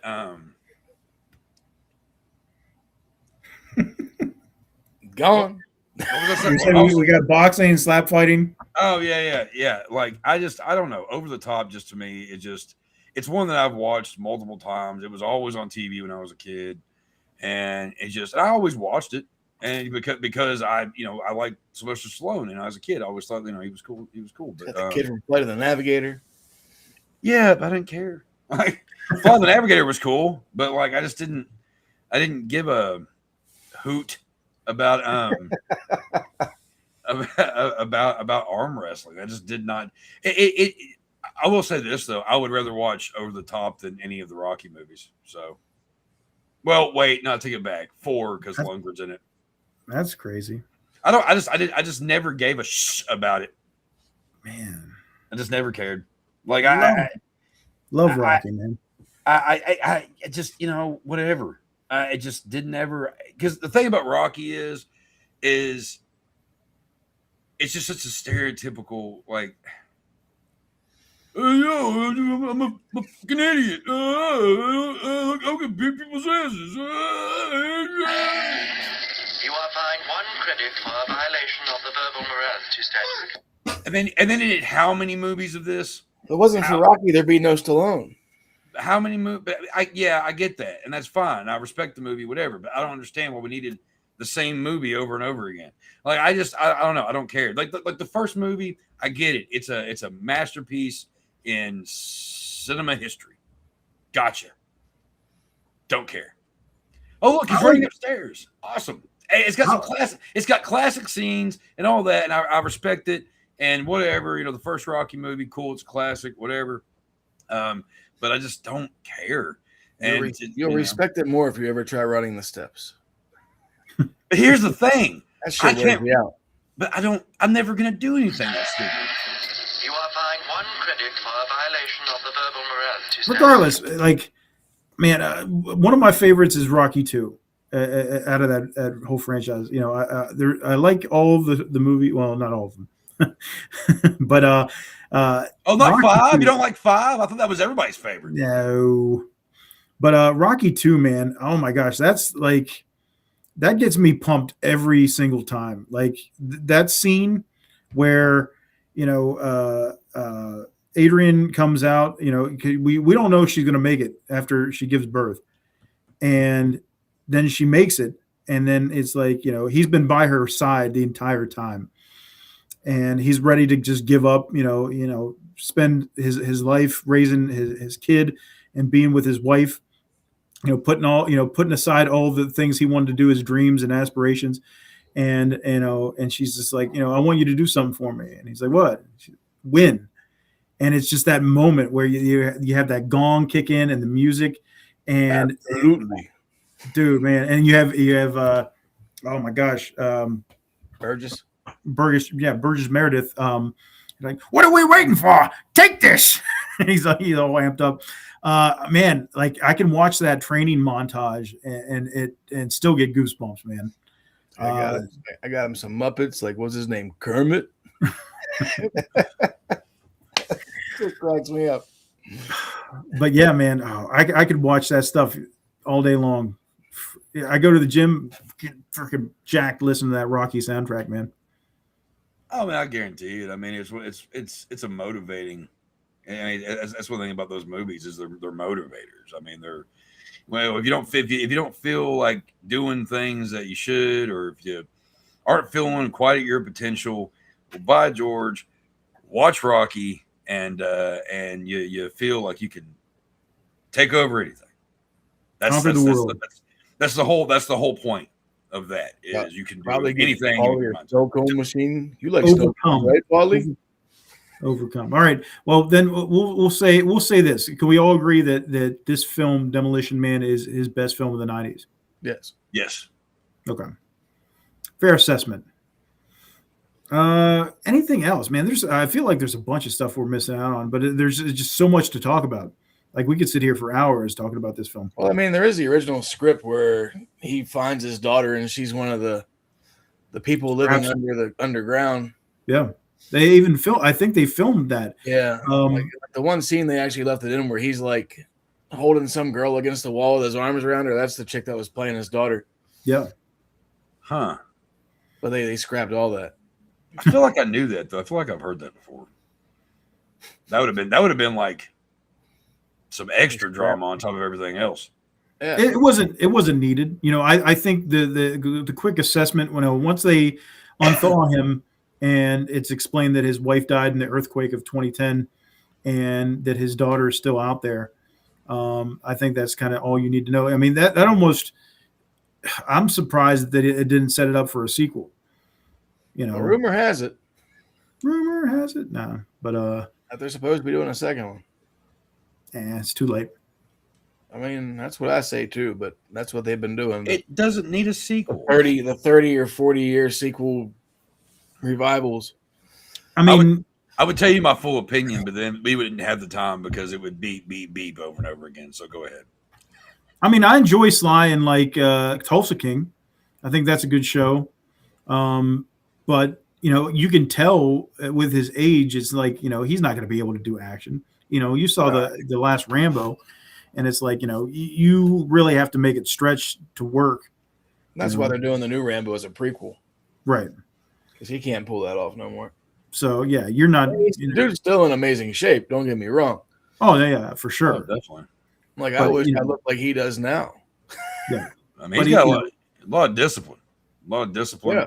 And I've watched interviews with him in the past where he's talked about all the different injuries and all the things that have gone wrong in his body that because it was just a few years ago. It might have been when they first started doing Tulsa King. He was talking about it, He's like, yeah, you know, if my ribs broken, if my legs broken, I don't know what else is going on. So I can't really do this stuff much longer. I know it was funny. Like they did like a featurette thing for Cliffhanger, and then in the interviews with Cliffhanger, he's literally wearing his SAPD uniform. So he's on set for Demolition Man, doing like post shit for Cliffhanger.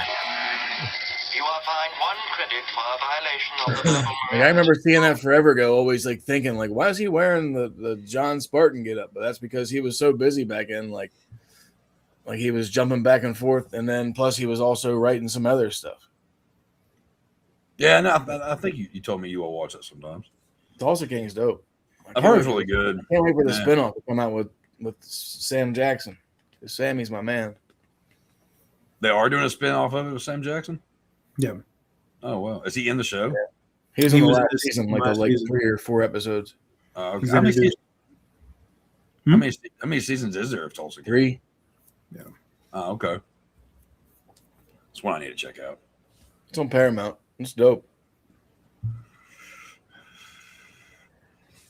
We've mentioned in the past the kind of friendly, well, sometimes not so friendly competition between Schwarzenegger and Stallone over the years, how they were competing to be the top guys in Hollywood. Another fun little jab they throw in is the Schwarzenegger Library.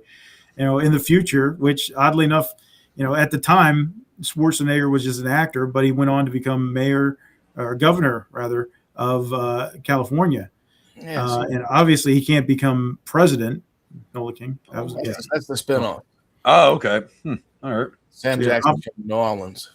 Obviously, Schwarzenegger cannot become president because he was foreign-born. But in this film, he did become president, and he had a presidential library, and John Spartan cannot believe it. That guy? A nice little comedic moment with that or whatever. But they've always had a really funny thing because there's all kinds of little Easter eggs with both of them. The eggs. Yeah, the back and forth. You know, they do that a lot of times, and it's a lot of fun. But very prophetic. Like I said, very prophetic with Schwarzenegger actually going into politics and becoming governor just a few short years later. Yep. You know? So, again, ahead of its time. Yeah, that's crazy. One of my favorite things was when it comes down to their little spat that they'd have was the how he ended up doing Stop or My Mom Will Shoot. Yeah. How Schwarzenegger was like, oh, man, you know, I can't do this picture, but it's so good, you got to do it. Like, and yeah, it ends up being like one of Schwarzenegger used to mess with everybody. Oh yeah, but like he really messed with him though. Like he had Jesse Ventura believing that his arms were bigger than Schwarzenegger's during the shooting of Predator because he just had like the tape altered. That's funny. That's funny. I was like, what a dick. That's funny. So I said in this movie, the worst scene for him to film was whenever he was getting put in the cryostasis thing because he's claustrophobic. Mm. So he was saying, if you guys hear me screaming, let me out. Stallone said that? Yeah. Because he's real claustrophobic. I would have been very similar, I think, yeah.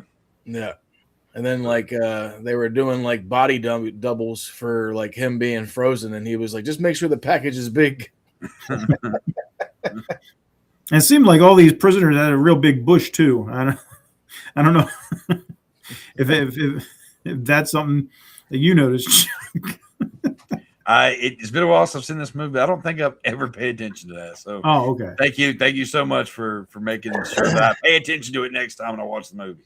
Well, speaking of bush, remember this is probably one of Dave's favorite parts is after the scene with Lenina Huxley and John Spartan, where the failed sex experiment happens. You know, he retreats to his domicile for the evening, and he's kind of checking things out from his box with his beret that Chad is proudly wearing, and his yarn and knitting supplies. Then all of a sudden he gets a video call from a young lady. Oh, I forgot about that. Yeah, who's missing her clothes, and oops, wrong number. Yeah. But you know what's so funny though is like Then, same with video phones and all that shit. You know what I mean? And now here we are. And You are fined 1 credit for a violation of the verbal morality statute. And now here we are. And, we got video messaging and all that stuff. This movie there's a lot of stuff. That you would think, though, like with how strict they are with everything, like you couldn't if you made a video call naked, you should probably get in trouble, I guess. Because it'd be like, well, I mean, the amount of stuff that they do that kind of violates people's personal rights in this film, I wouldn't be surprised. Yeah. Because everybody's chipped. Everybody's got that chip in them, and you know where they are at all times. And that might be right around the corner as well. It's coming. The mark of the beast. What do you think you keep scratching? Yeah.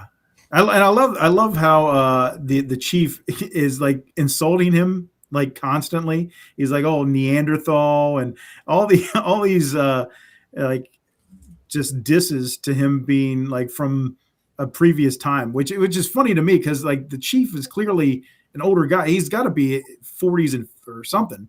Yeah, so he was around, back then. And it's if Spartan's a Neanderthal, he's not far from it. So. Yeah. But it's just so funny how he just kind of disses him with all these. Pretty good for a 74-year-old. Yeah. Right. And I mean, he does now, and he's what, 78? Yeah. Like he doesn't look too far off from back then. He got a little plastic work done, but whatever. Who hasn't? Who hasn't there? Yeah, right. And this day and age. But yeah. That's why I never finished watching the season 4 of The Boys, because of her plastic surgery that she claims she doesn't have. Terrible. I don't know about that. But yeah, man. I don't know. What else is there? I think the ultimate question out of this film that we have to ask ourselves is, how do you use the 3 seashells by the seashore? That's the thing. Yeah. Right there. What did you all think like when you first saw this movie back in the day? What was your thought on that? Whenever back then, the same thought I have now. Like, what the hell? Yeah. But I mean, like, what? No, I've been letting hell go because it's technically a location. So I don't know if it violates the vote. I noticed Dam's getting through too. Yep. Well, it shouldn't be. You are fined 1 credit for a violation of the verbal morality statute. Anyway. Whoa. What? What was it? No. Okay, so 3 seashells. How they work? Yeah, like what ideas? Because like I remember me and my friend. Nothing sanitary comes to mind. No, but that's what I don't get. I'm like, well, okay. Put these dirty shells back on the shelf, or do you have to wash them off in the sink after you're done? I mean, is it? I mean, like, because I can't remember. Like, do they come off of the? Do they come out? Do we know? We don't ever see. We just see them sitting there. Okay.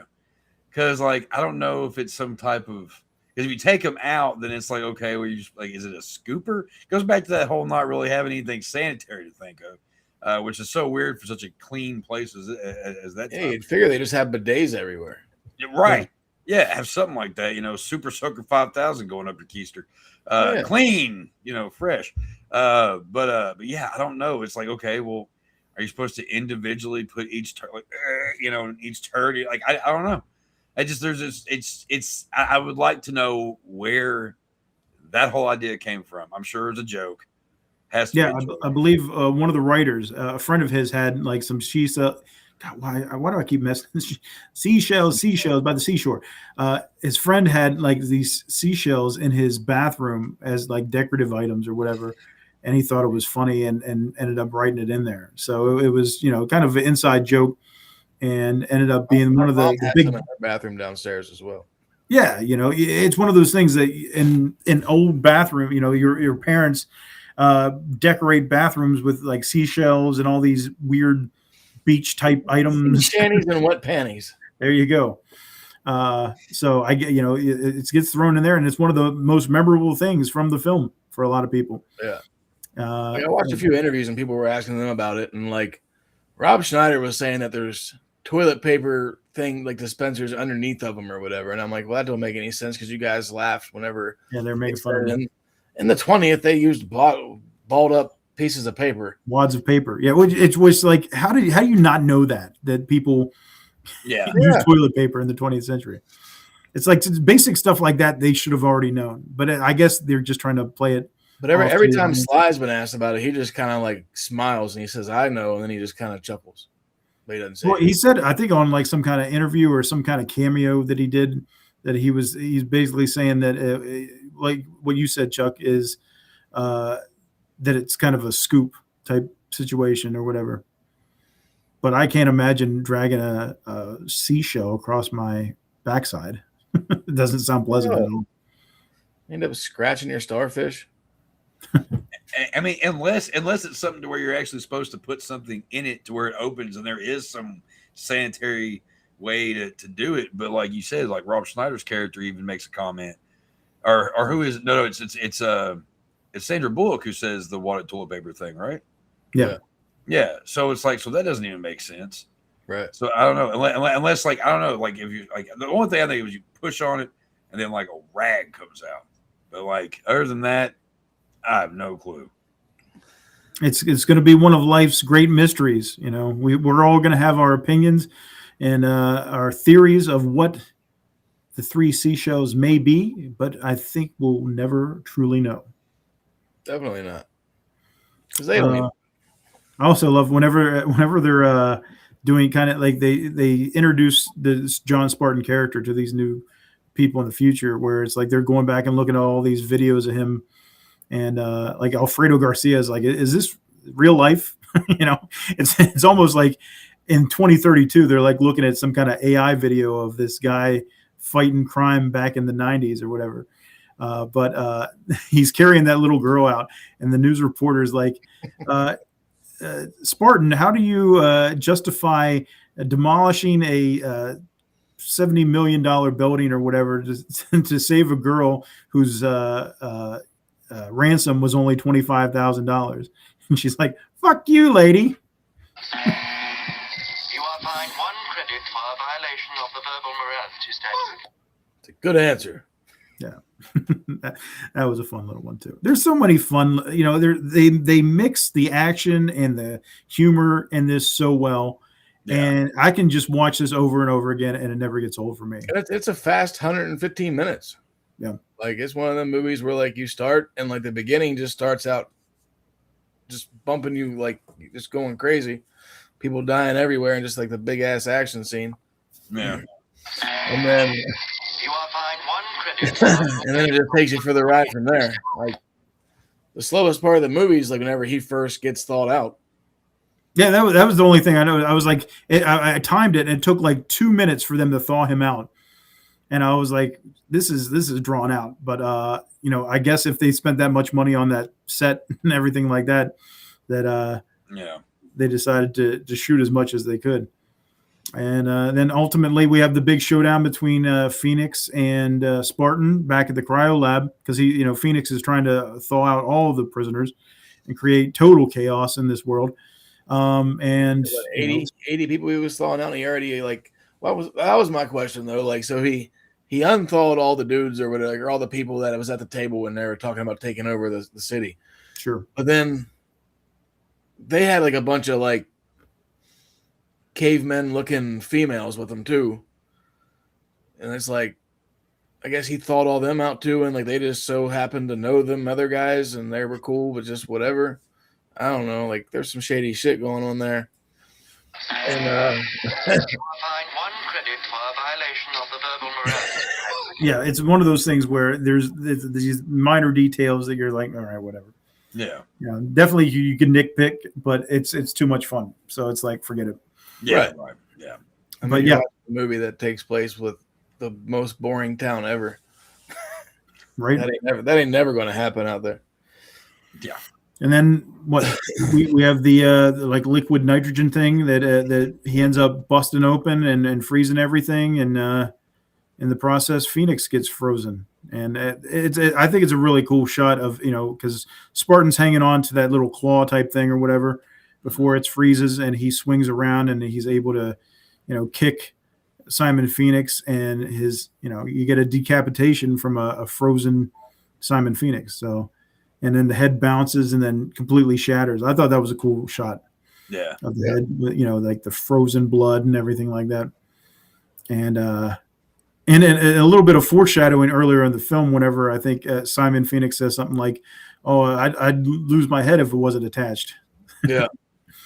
So ultimately he did. And, it's kind of funny, watching it, because it's like you can tell how the fight scenes are a little bit slowed down at points. Like I said, there was a lot of issues with the cameras not being able to pick up the speed of Wesley Snipes, and then it's like like whenever like Spartan is getting ready to bust that liquid nitrogen or whatever, like Snipes had a ton of time to be able to stop him, and he didn't. And even early on, whenever you were talking about the gasoline and everything like that, like it could have, there was plenty of reaction time for John Spartan at that point or whatever. So, just movie stuff like that, where it's like, okay, I see what you're about to do, and you're just going to get my reaction to it instead of me actually reacting to it. It's like, I'm in shock when I should be like jumping or doing something else because I know what's coming. Yeah. Yeah. So yeah, man, such a fun film. That's why I wanted to pick it, man. I hadn't watched it in a little while, and I was glad to go back. It's free on Fandango at home. If anybody has that and wants to check it out, I think it just came on free recently. So I don't know if it started at the beginning of this month or what. But if you get a chance and you haven't seen Demolition Man in a while, I highly recommend going back and revisiting it. It's a good film. Like we said, our opinion, one of Stallone, or the best of Stallone in the 90s. And the dynamic, the chemistry between him and Snipes is so good in this film. Snipes, total maniac and so much fun to watch. Sandra Bullock, total sweetheart in this film, and so fun to watch. I think everybody does a great job. The setting in the future and how they kind of made this different world that it's supposed to be based upon peace and happiness and respect, and it's not realistic. You're never going to have a world that's like that, and you wouldn't want to either, because like we said, the control that this I don't know if you call him a government official, this Cocteau, but he's definitely in charge of things there, and the amount of control and regulation that he has against people, and what you can and can't do, just goes against our freedom. And you would never want that kind of society. Even if we don't have, it's nice to say, oh well, the last murder was in 2010, so they're in 2032. 22 years, nobody's been murdered. It's nice to think, a utopian society could produce something like that, but at what cost? Are you going to give up your freedom? Are you going to give up the ability to do the things you enjoy in life, just to have certain things? All right. Yeah. You can't just give that all away, I don't think. And and that's the whole point. It's satire, it's action, sci-fi, all rolled up into a fun little film that just nails it, in my opinion. Agreed, 100% on that. Any final thoughts that you guys have? Anything I missed? Any quotes? Any scenes you want to shout out? I'm thinking. Rerunning the movie through my head. Don't think too hard. Hurt yourself. It'll hurt. No, it's a good movie, man. Like, definitely one of the top ones for Stallone for sure. Oh yeah, and maybe even Wesley Snipes, because he's done a good bit of stuff. But this Sandra Bullock. You guys big on Sandra Bullock movies? Not really, but she's bad. Like, she get it. I ain't mad at her. I've always had a thing for Sandra Bullock, but I don't really. I mean, past this and Speed, Yeah, I don't know if I've seen anything else really that she's in aside from them two. Wasn't she the one? She was in that movie Numbers. Was it Numbers? What it was called? It had Murder by Numbers. Huh? Was it Murder by Numbers? Murder by Numbers. Maybe that's what it was called. Yeah, if I remember correctly, it was okay. Well, she's been 23. Oh no. Remember that crap that came out, Bird Box on Netflix? Yeah, it was crap. Yeah, not good. Yeah. I didn't care for that. Actually, one thing about Sandra Bullock that's kind of interesting is, did you know? I'm sure you do.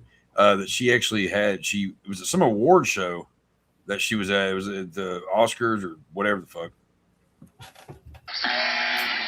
You are fined 1 credit for a violation of the verbal morality statute.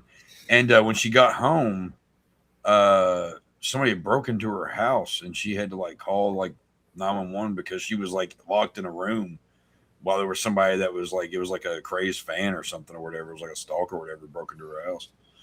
I just found this out a couple of years ago. I was like, geez. Yeah. That was just Forrest Whitaker, Dwight Yoakam, and Jared Leto. I'm surprised they let you out after that, Chuck.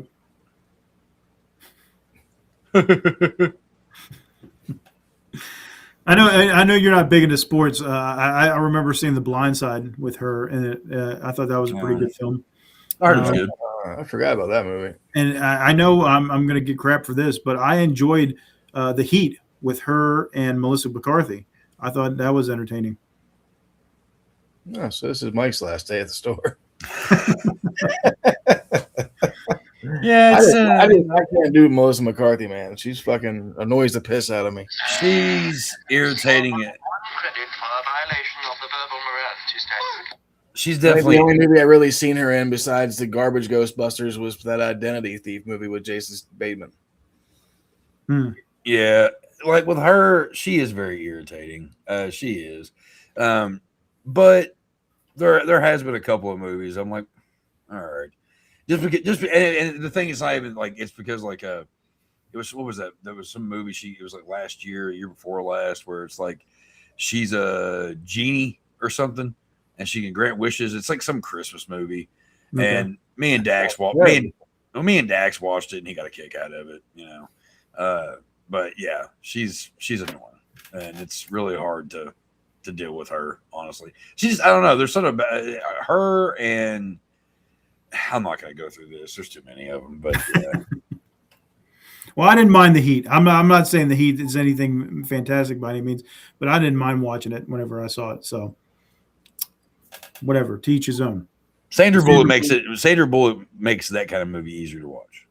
Oh, absolutely. Yeah. And her Spanx. What was Have that? you seen it? What was it? Have you seen it? The Heat? Yeah. Yeah, if you want to call it that. I was half out of it. It was, yeah. Gotcha. It was an ex that made me watch it one night. All right. And I was like, I'm just going to get drunk instead, but you just keep it on the TV. And everybody always told me to watch that. What was that one Muppet movie she did, the Happy Time Murders or something weird like that? I tried watching that. Everybody always said it was funny, and I'm like, I was like, cool. So I turned it on, and I'm like, oh nope, can't do it. I just turned that shit off. I tried to watch that one. I just really could. I wanted to like it because I dig that kind of crap, but I don't know. Not a fan. Look at that. You guys are all reformed. It only took 2 hours to reform you guys. You're saying crap and stuff, and it ain't reformed, dude. Because once we're off this and we're just chatting, that thing's going away. So. Well, imagine a world where you would actually have to hear that every single time. It might curb your behavior. No, it would just make me mad. If there's anybody in this movie that I feel like I would be, it'd be Friendly, and it wouldn't be anybody else. Fair enough. I agree. Shout out Dennis Leary. His rant downstairs, in the underworld or whatever, that's so good. Classic, yeah. Classic Leary too. Yeah, remind me of Cure for Cancer. Yeah. If anybody remembers Dennis Leary, the commercials he did, where he was just doing that fast-paced, monologue type stuff. He used to for MTV and stuff. Yep, he would just be so off the cuff, and then that they basically throw that in there where he's like, I want to be. And that was another thing we almost forgot about. How everybody loves the old commercials as the song is like that's the popular dogs. radio Oh, station. hot dogs. Yeah. Dogs. They're getting turned on freaking TV ads. To bite. He's just like, what the hell? So yeah, that was fun. And like we said, Jack Black, blinking, you might miss him.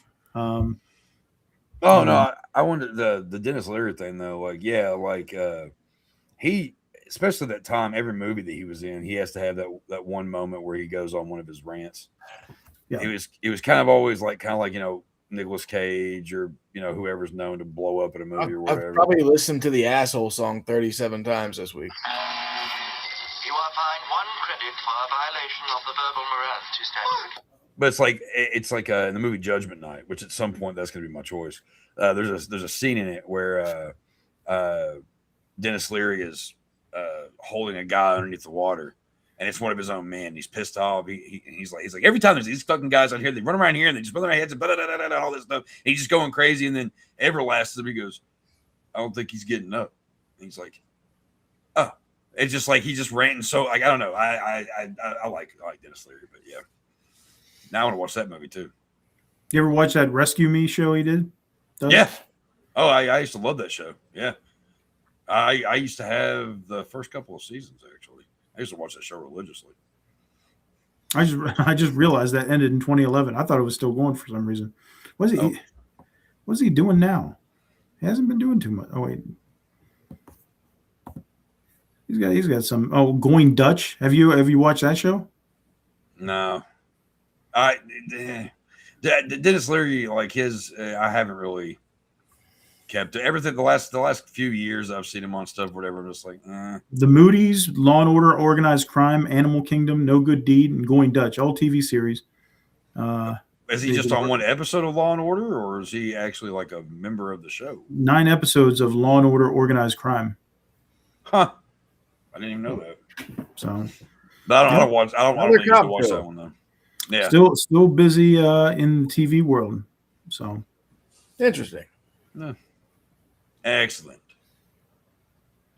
All right. Well, that was Demolition Man. It's been fun traveling to 2032 San Angeles and enjoying ourselves, trying to reform our behaviors because we're bad guys. All right. We say bad things. What's that? So at least until next week. Well, yeah. Next week will be you're already smoking, so it's like we throw that out the window. You're not gonna get us, cocktoe. I'm surprised nobody had the line "suck my cocktoe." Right? Somebody probably said it. You're not gonna get a violation. That's his name. Yeah. All right. Well, Simon says it's time for the clip of the week. So let's go ahead and cue that up, the random clip generator. Every week we have a random clip from a random film, and we react to it, and it's usually stunned silence. Yes. So let's see what it is this week.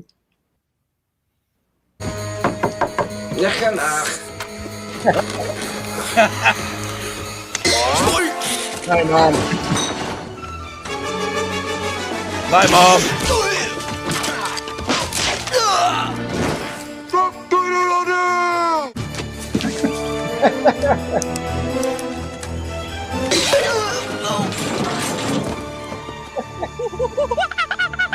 These movies are so good. So we good. didn't even get any top. We didn't even get Topper Harley out of that. No top. Yeah, it's true. Yeah, it's actually funny. And also, in case mom didn't hear me, night, Mom, love you, and Andy, you all have a good night. Thanks for joining us as always. Oh yeah. But no, with Hot Shots Part 2, what's funny about that is when that movie came out, it was the same time that Jurassic Park was out. And when my mom took me and one of my friends to go see Jurassic Park, and the place was packed, but that's beside the point. Actually, what really happened is they killed that cow. It really bothered me, so we went into the theater to see to watch Hot Shots Part 2, and nobody was in the theater. Everybody was in the 2 theaters for Jurassic Park. So we got to You see mean Hot the- Shots Part 2. You mean the They goat? killed that poor cow. You mean the goat? Yeah, they fed the cow to the raptors. Yeah. The first, Oh, you're it's the, talking fir- about the that. first one. The first one, they Okay. lower it down. It just When they it lower just- it down. Yeah, I've always been weird about animals and stuff like that. But when I was little, I was like uber sensitive to a lot of stuff, and Sure. that has to do with a lot of shit. But You are fined 1 credit for a violation of the but I just can't picture the Chuck that I've came to know being like, I had to leave Jurassic Park because I saw a cow get killed. Yeah, the guy that has He's penis like, "Well, worms. that eyeball zombie scene in Zombies is just so amazing. well, it Well, wasn't. cow. I think Wow. again though, it was the animal aspect of it. I've always Yeah, I I've get always I've always had a soft spot for animals. I mean, when I was younger, because I was relatively young when the movie came out, and like I was, like I said, very very sensitive. I am not, I took me a long time to get out of being that way in a lot of ways, but I was a little kid, and it bothered me. Just for that, if it would have been a person, it wouldn't have bothered me. But for some reason, just because I was just like, oh, look how innocent this animal is. I still have moments with that, but not nearly as bad. But Hot Shots Part 2 though was kind of funny to actually be in the theater. Oh, like it was just us, and it was cool, and got to have that same experience again with Dax, seeing Backrooms recently, which was perfect for seeing Backrooms. So I'm not sure that. it is the same guy. Yeah.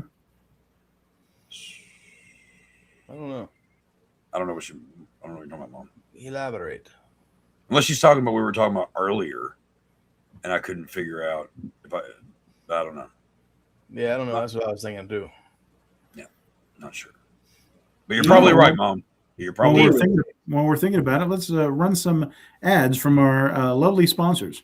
Ah, yes. Assholes. Hey,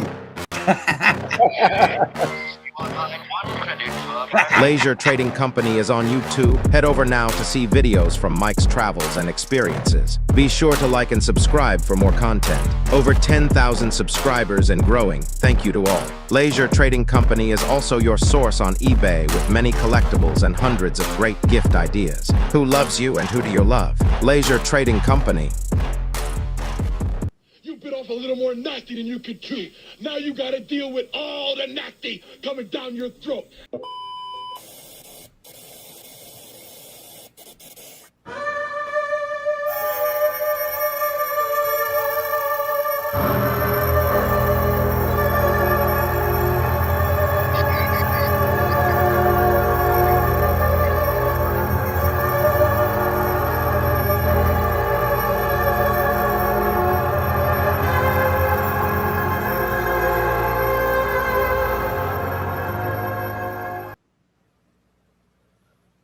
She's talking about whenever I said I can't believe it's the same guy that you. Oh, Violent yeah. Man leaving theaters from cows. Yeah, this is true. It's true. It's me. Makes sense. It makes sense. Yeah. Okay. That Oh. makes sense. we're all animal lovers here at the video store. You Yeah. know the best part of sleeping with a horse, Chuck. You always have a ride home. Okay, so you're from now on Mr. Hands, and if you know, you know. I don't. You don't want to know. Okay, thank That's you. that's lovely. That's. I was thinking Godfather. The guy's fine. Horse head in the bed. I'll tell y'all who Mr. Hands is after we get off. All right. All right. Get a little handsy. No. So bad. Anyway, what are we doing next week? That's a good question. Whose pick is it? It'd be me. Oh, okay. Heck is it? We're going back 30 years for another 30-year anniversary that happened on June 4th or 7th, something like that. One of those days. Starring Mr. Nicolas Cage. What's that? Let's go back to The Rock. Dwayne Johnson? No.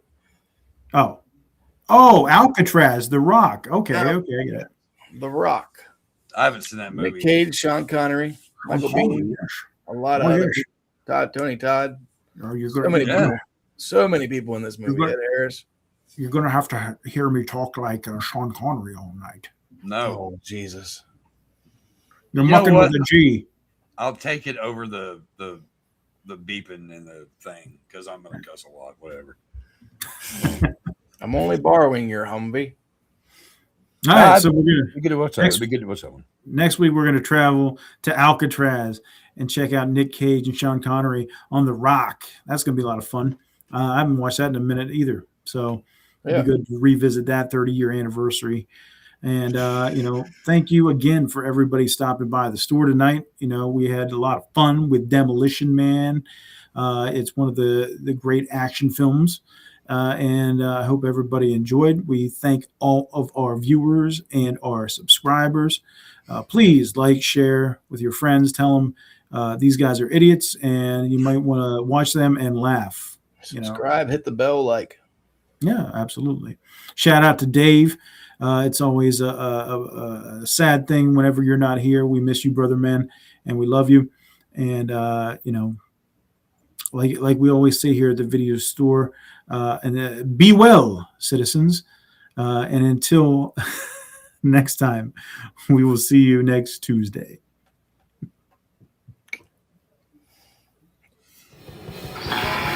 Hot dog.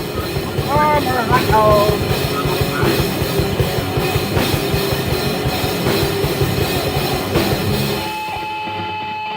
Babies! They're up there!